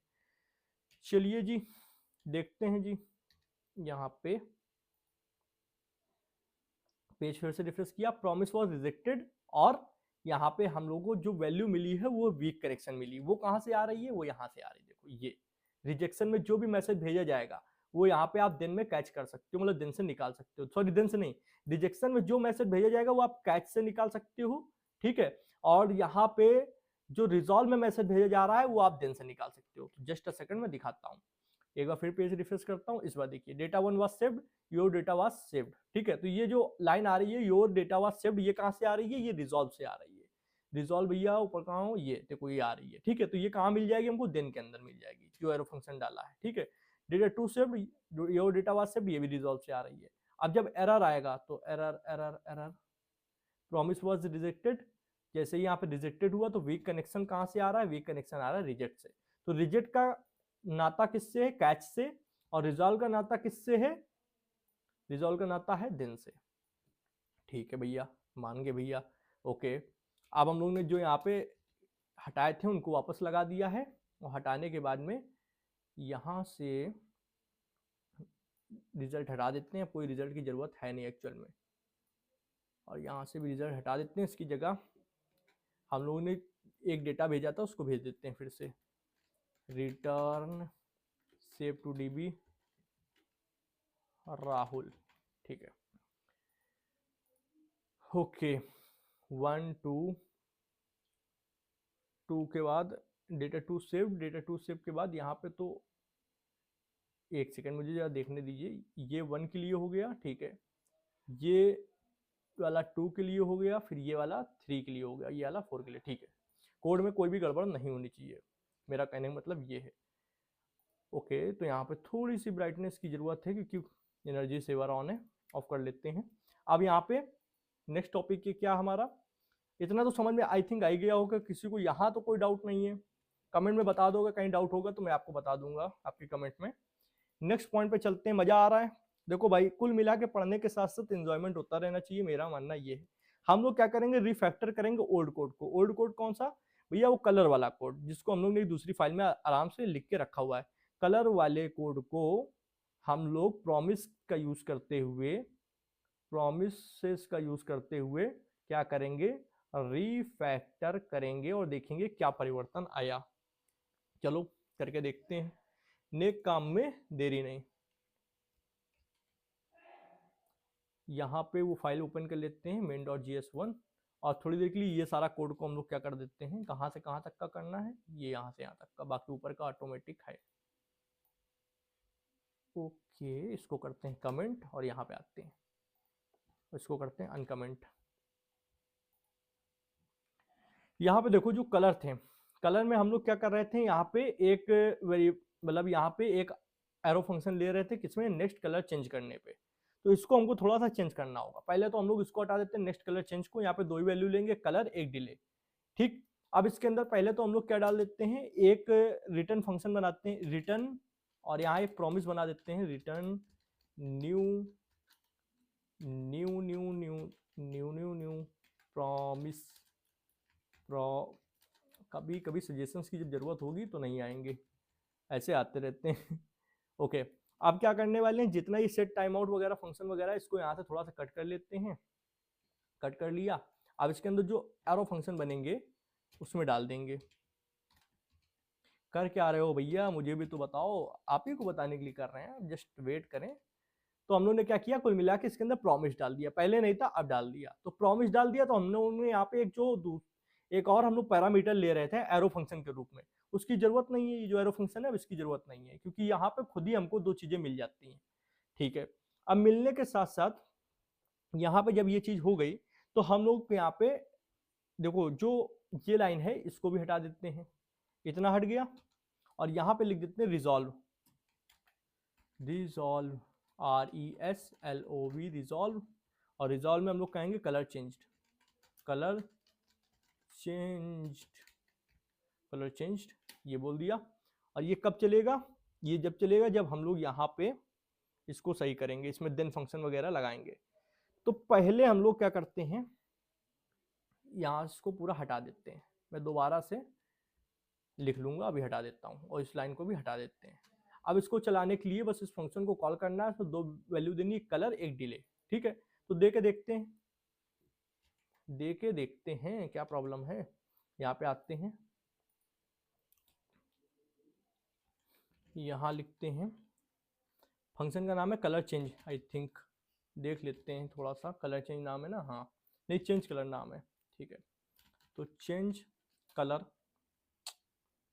Change colour, just a second, change colour. इसके अंदर हम लोग को दो वैल्यू देनी है, पहला तो हम लोग बताते हैं रेड कलर में मान लो, और दूसरा हम लोग यहाँ पे टाइमिंग दे देते हैं, टाइमिंग 1 सेकेंड की। इतना कर लिया, इतना करने पर मैंने एंटर दबाया, एंटर दबाने पर क्या हुआ, देखो पहले तो कलर चेंज हुआ, पर चेंज होने में टाइमिंग दी थी 1 सेकेंड की, तो इसने हमको क्या स्टेट दी, स्टेट दे दी पेंडिंग की, पेंडिंग स्टेट दे दी, हाँ या ना। बट जब आप ये देख लेते हो कि पेंडिंग की स्टेट तो मान लो दी, मानते हैं, क्योंकि तब तक वो टाइम ले रहा था, इसीलिए प्रॉमिस ने पेंडिंग दिखाया, पर जब एक बार हो गया तो वहां पे चीजें हो जाएंगी। Uncount reference error, resolve is not defined, resolve नहीं डिफाइंड है, ओके, इसको सही कर लेते हैं। यहाँ पे रिजॉल्व और रिजेक्ट दो डाल देते हैं, रिजॉल्व कॉमा रिजेक्ट। रिजेक्ट का यूज होगा नहीं क्योंकि कलर में कोई ऐसा खास एरर आएगा नहीं, इसलिए यहाँ पे इस तरीके से है। अब आते हैं कंसोल पे, फिर से एक बार पेज रिफ्रेश करते हैं।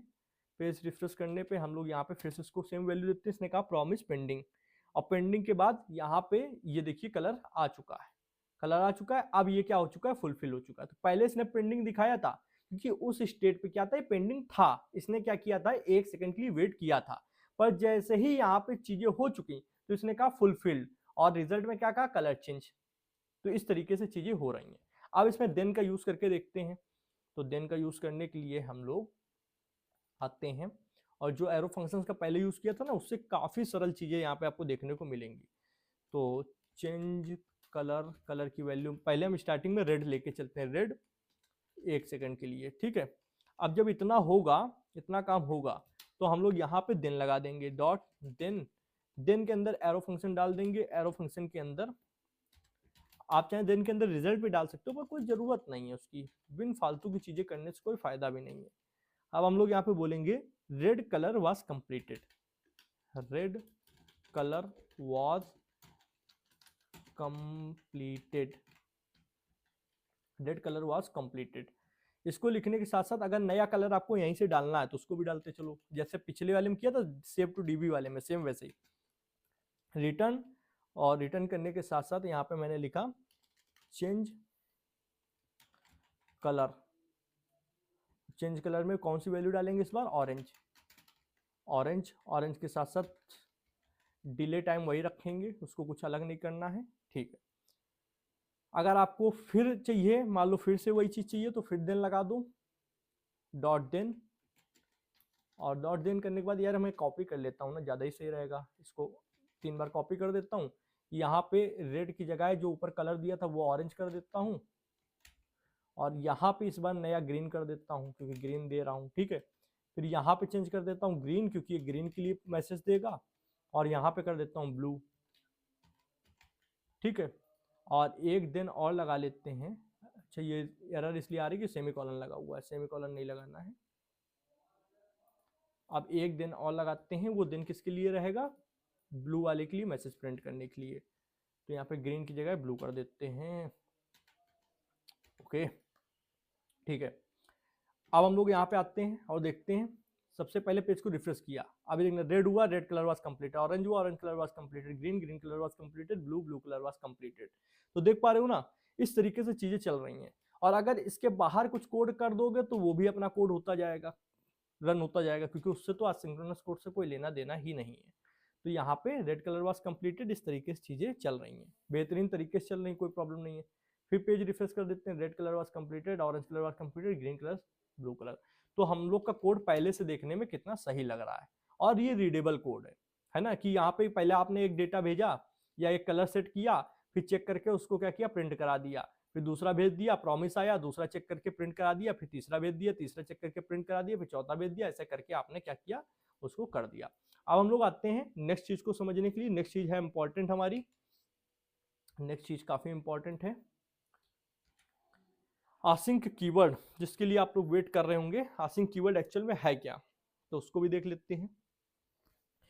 async keyword, the async keyword creates a function to asynchronous function। async keyword क्या करता है, एक फंक्शन को asynchronous फंक्शन में कन्वर्ट कर देता है, ठीक है, पहली चीज। दूसरा, and by default asynchronous function by default and always return a promise object whether you explicitly write the promise keyword or not। इसका कहने का मतलब ये है कि अभी तक कोई फंक्शन होता था, मान लो, ठीक है, ये फंक्शन है और इसके अंदर अगर हमको प्रोमिसेस का यूज करना है तो हम लोग क्या करते थे, यहां पर रिटर्न लिखते थे, रिटर्न लिखने के बाद न्यू कीवर्ड यूज किया, न्यू के बाद प्रॉमिस लिखा।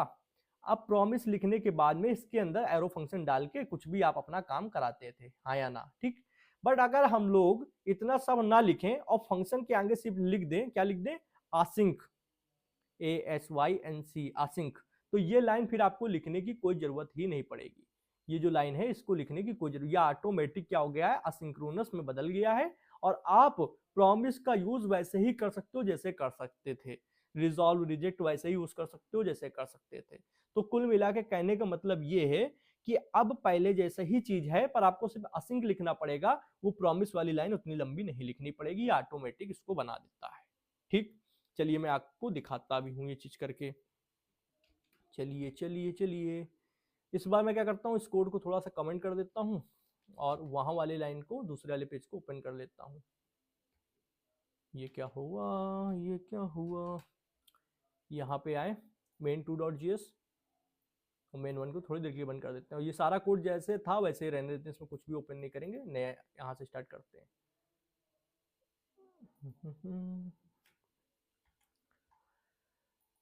main2 वाली फाइल में यहीं से स्टार्ट करते हैं और रिकॉर्डिंग ऑन है फटाफट से। आसिंक कीवर्ड को समझने के लिए एक फंक्शन बना लेते हैं।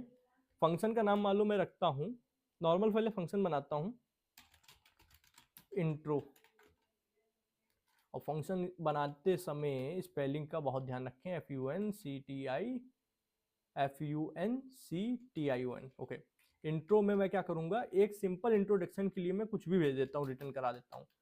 रिटर्न में हम लोग क्या करते हैं, अपना नाम रिटर्न करा देते हैं। ठीक है, अब मैं इसके आगे लिख देता हूँ असिंक।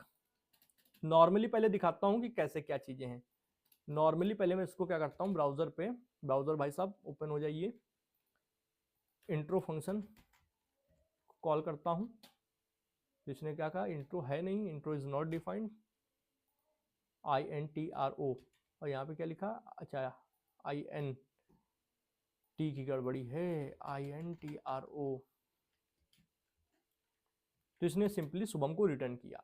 बट जैसे ही अब यहाँ पे हम लोग लिख देंगे इसके आगे आसिंक, तो ये क्या हो गया, असिंक्रोनस में बदल गया और इसके अंदर प्रॉमिस ऑब्जेक्ट बाय डिफॉल्ट आ चुकी है। ये देखिए, जैसे मैंने यहाँ इंटर दबाया तो यहाँ पे देखो इसने रिटर्न में शुभम दे दिया, हाँ या ना। रिटर्न में क्या दे दिया, जो भी रिटर्न में लिखोगे वही आ जाएगा मैसेज, शुभम दे दिया रिजल्ट में, सक्सेसफुली फुलफिल हो गया क्योंकि कोई एरर आएगा नहीं, तो ये हो गया। तो यहाँ पे आपको देखने को मिल रहा होगा, इस तरीके से भी आप असिंक्रोनस बना सकते हो। ठीक, अगर कोई एरर आएगा तब क्या होगा, एरर आएगा तो उसके लिए भी देख लेते हैं, कोई बड़ी बात थोड़ी ना है। एरर को आपको कभी भी लाना हो अपने मर्जी से, तो थ्रो कीवर्ड के आगे कुछ भी लिख दो, 404 पेज नॉट फाउंड, कुछ भी नाम लिख दो। ये तो मैं ऐसे ही लिख रहा हूं, आप कुछ भी एरर लिख दो, मुझे नहीं पता, ये भी एक एरर है, ठीक है, मुझे नहीं पता। अब मैं जरा फिर से इसको यूज करके देखता हूं, INTRO। तो यहाँ पे क्या हुआ, 404 पेज नॉट फाउंड। तो ये एरर में आप जो भी मैसेज डाल दोगे वो आ जाएगा इस तरीके से। ठीक है, तो रिजेक्टेड स्टेट है और यहाँ पे 404 जो भी आप मतलब आपने जो भी मैसेज डाला होगा वो शो हो जाएगा। तो हम लोग ने कहीं पे भी प्रॉमिस कीवर्ड का यूज किया नहीं, यूज किया कहीं पे भी न्यू प्रॉमिस ऐसा कुछ लिखा नहीं लिखा, सिर्फ हम लोग ने क्या एसिंक लिख दिया। तो एसिंक लिखने से ये फंक्शन किस में बदल गया, हमारे यहाँ पे एसिंक्रोनस कोड में बदल गया और प्रॉमिस अपने आप इसके अंदर आ चुकी है। ठीक है, इतना समझ में आता है। अब हम लोग क्या करते हैं, इसी फंक्शन के आगे देन का यूज करके देख लेते हैं, तो हमें पक्का पता चल जाएगा कि सही से चीजें रन कर रही हैं। तो इंट्रो के नीचे मान लो डॉट देन लिख देते हैं। देन चलने पे क्या करो, देन के अंदर एक कंसोल डॉट लॉग में क्या कर दो, कंसोल डॉट लॉग में मैसेज प्रिंट करा दो, प्रॉमिस वॉज रिजॉल्व। ठीक है, प्रॉमिस वॉज रिजॉल्व। और एक काम और कर लेते हैं, यहाँ पे वो डाल देते हैं रिजल्ट और उसको भी प्रिंट करा देते हैं, कंट्रोल D, और इसको भी यहाँ पे प्रिंट करा देते हैं रिजल्ट को, RESULT रिजल्ट को। ठीक है, तो डॉट देन में हम लोग क्या करते हैं, और इतना होने के बाद कैच भी तो लगाना होगा, डॉट कैच। कैच में हम लोग क्या करते हैं, एरो फंक्शन बना लेते हैं,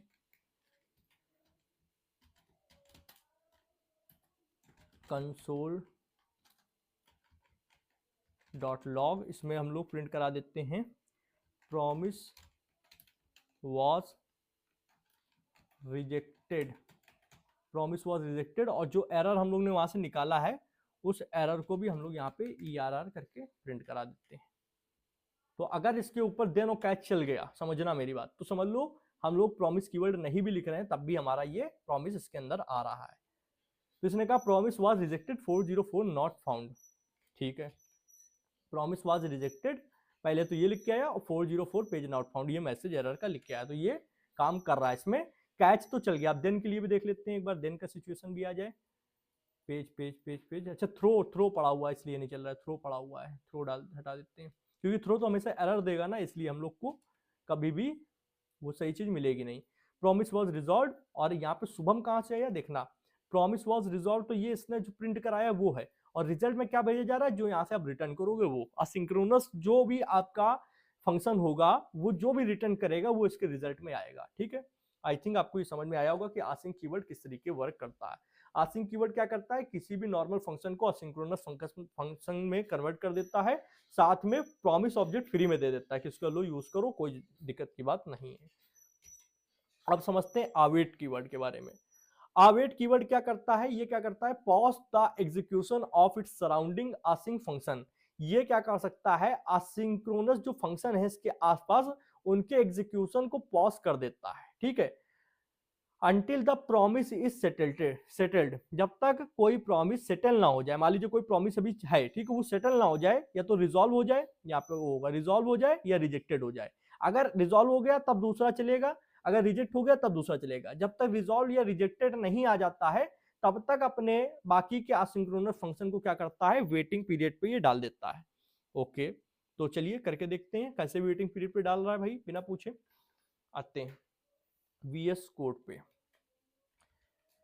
तो यहाँ पे जनाब पहले तो बैटरी चेक करना बहुत इंपॉर्टेंट है, नहीं सारी रिकॉर्डिंग बनती रह जाएगी। अभी 15% है, काम हो जाएगा।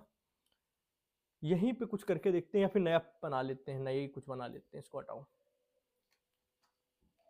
इसके लिए मैं क्या करता हूँ, एक फंक्शन बना लेता हूँ, फंक्शन गेट नम नाम से, ठीक।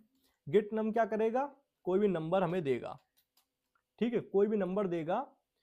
और उससे पहले हम लोग क्या करेंगे, यहाँ पे इसको, इसमें हम लोग असिंक का यूज नहीं कर रहे हैं, हम लोग यहाँ पे डायरेक्ट प्रॉमिस का लिख ले रहे हैं, प्रॉमिस। और प्रॉमिस लिखने के बाद में, प्रॉमिस पे लिखने के बाद इसके अंदर एरो फंक्शन डाल देंगे, उसके अंदर रिजॉल्व कॉमा रिजेक्ट डाल दिया, और एरो फंक्शन है तो एरो फंक्शन बना दिया। अब इसके अंदर सेट टाइम आउट डालेंगे, set time out. Set time out में हमारा दो चीजें आएंगी, पहला तो एरो फंक्शन आएगा। एरो फंक्शन में हमको क्या करना है, एक नंबर निकालना है, random number, let num equal to, हम लोग कह सकते हैं math dot floor, math dot MATH, math dot random, random को मल्टीप्लाई कर देंगे किससे, इस बार हम लोग कम लेके चलते हैं थोड़ा वैल्यू, इस बार 5 ले लें क्या, 5 ठीक रहेगा, या फिर और कम ले लें, 5 ठीक है। 5 यार, इसमें थोड़ा सोच रहा हूँ ज़्यादा लेके चल सकूँ या कम लेके चल सकूँ, चलो 10 ही ले लेते हैं, बाद में अगर कुछ होगा तो कर लेंगे कम ज़्यादा। +1 इतना कर लिया, ठीक है। अब कोई भी नंबर यहाँ से मिलेगा उसको हम लोग क्या कर रहे हैं, उसको कंसोल डॉट लॉग करा रहे हैं, कंसोल डॉट लॉग करा रहे हैं, और यहाँ पे हम लोग नम को प्रिंट करा रहे हैं। इतना ये फंक्शन है, ठीक। और प्रिंट करने के बाद में हम लोग रिजॉल्व भी करा देते हैं। रिजॉल्व में कुछ मैसेज अभी नहीं चलो भेज रहे हैं, फिलहाल के लिए थोड़ी देर के लिए। डिले क्या रखते हैं, 1000 सेकंड का, 1000 सेकंड नहीं, 1 सेकंड का, 1000 मिली सेकंड का, ठीक है। अब इतना होने के बाद इस फंक्शन को कॉल करते हैं। तो इस फंक्शन को कॉल करने के लिए मान लो आप गेट नम इस करते हो, इस तरीके करते हो, गेट नम, ठीक है। इसको 5-6 बार कर लेते हो, 5 बार कर लेते हो, तो ये इस तरीके से यहाँ पे रन होगा।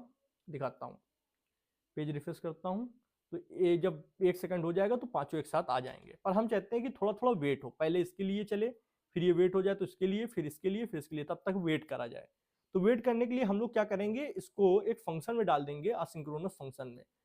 तो एक फंक्शन का नाम लिख देते हैं, फंक्शन डेमो, ठीक है। और ऊपर क्या करते हैं, असिंक लगा देते हैं, जिससे इसके अंदर भी क्या आ जाएगा, प्रॉमिस आ जाएगी, असिंक, और ये भी असिंक्रोनस बन जाएगा।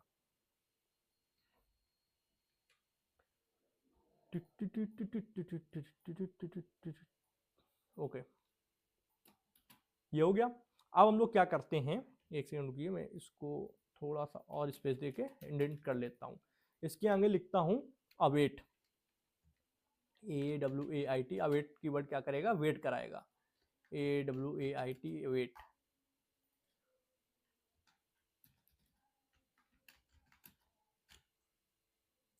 तीन को करा, एक को अपने आप हो जाएगा। तो पहले वाला जब चलेगा तब तक दूसरा वाला वेट करेगा, जब दूसरा वाला चलेगा तब तक तीसरा वाला वेट करेगा, जब तीसरा चलेगा चौथा वेट करेगा, इस तरीके काम होगा यहाँ पे। तो हम लोग को डेमो को सिर्फ कॉल करना है, बाकी अपने आप काम होगा।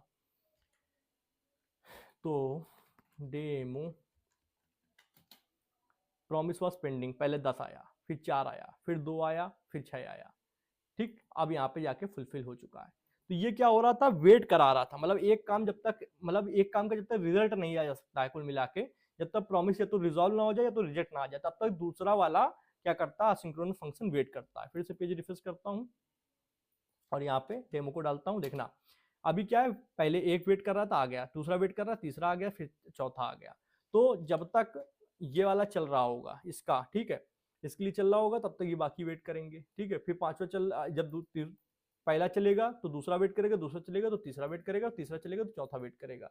तो मतलब अवेट लगाने से क्या होता है, एक साथ सारी चीजें नहीं भाग पड़ती हैं, एक एक एक एक करके आएगा। जब तक पहला रिजॉल्व या रिजेक्ट नहीं होगा तब तक दूसरा नहीं चलेगा। डिफिनेशन सिंपल यही है। कोई पूछे अवेट क्या करता है, तो अवेट वेट कराने का काम करता है। जब तक पहले प्रॉमिस ऑब्जेक्ट का या तो रिजॉल्व या रिजेक्ट स्टेट नहीं आती तब तक दूसरा स्टार्ट नहीं होगा जिसपे अवेट लगा हुआ है। इतना क्लियर है? हाँ क्लियर है।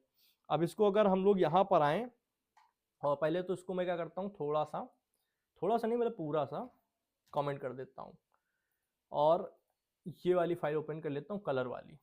ठीक, कलर वाली फाइल को कहाँ से कहाँ तक ओपन करना है, पूरा ही ओपन कर लेते हैं।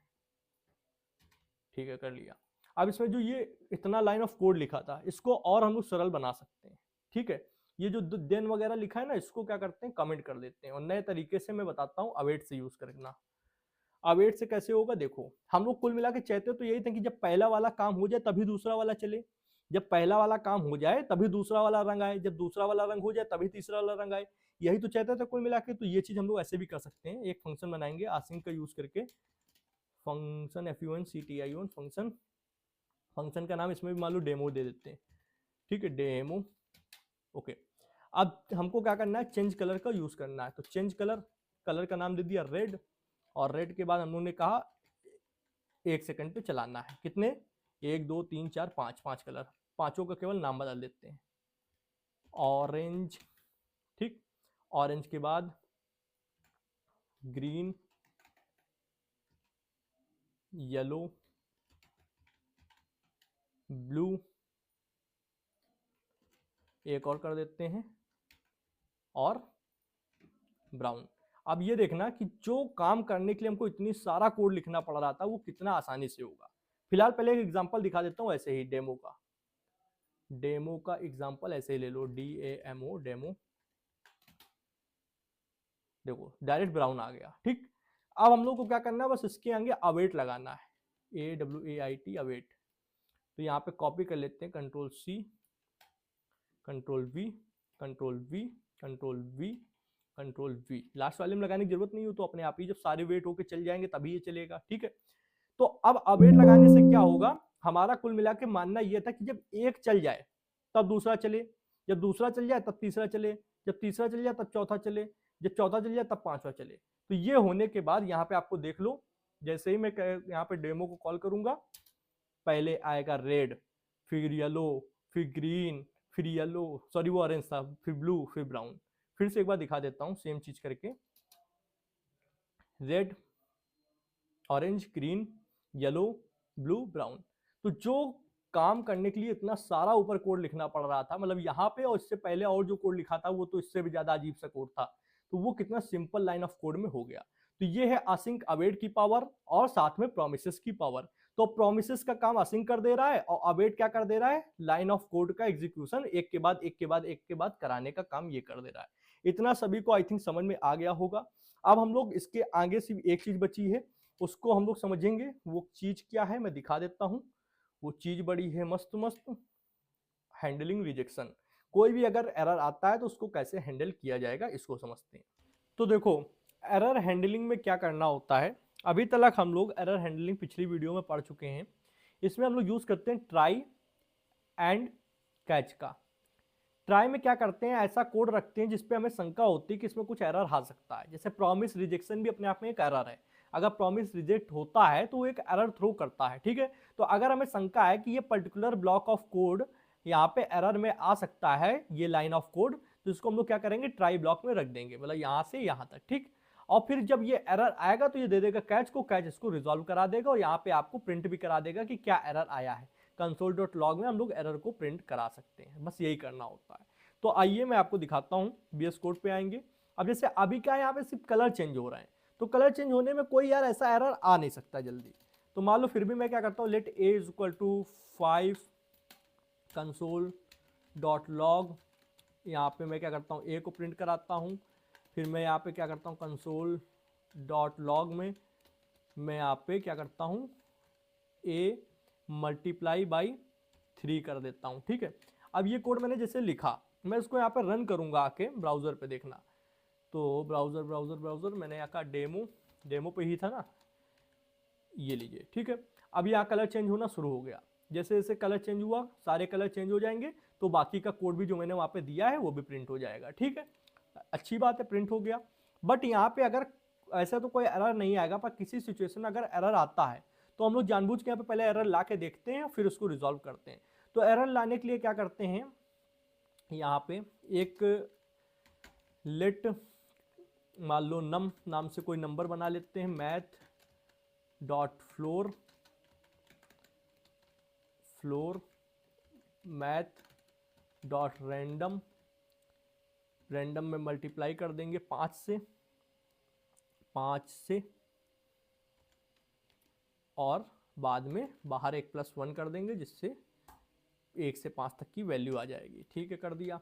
अब इसके अंदर हम लोग एक इफ कंडीशन बनाएंगे, और इफ कंडीशन में मैं क्या करता हूं, अगर जो नम की वैल्यू है वो 3 से बड़ी है, तो आप क्या कर सकते हो, यहाँ पे इसको रिजेक्ट कर सकते हो, जो भी कोड है इसमें एरर डाल सकते हो।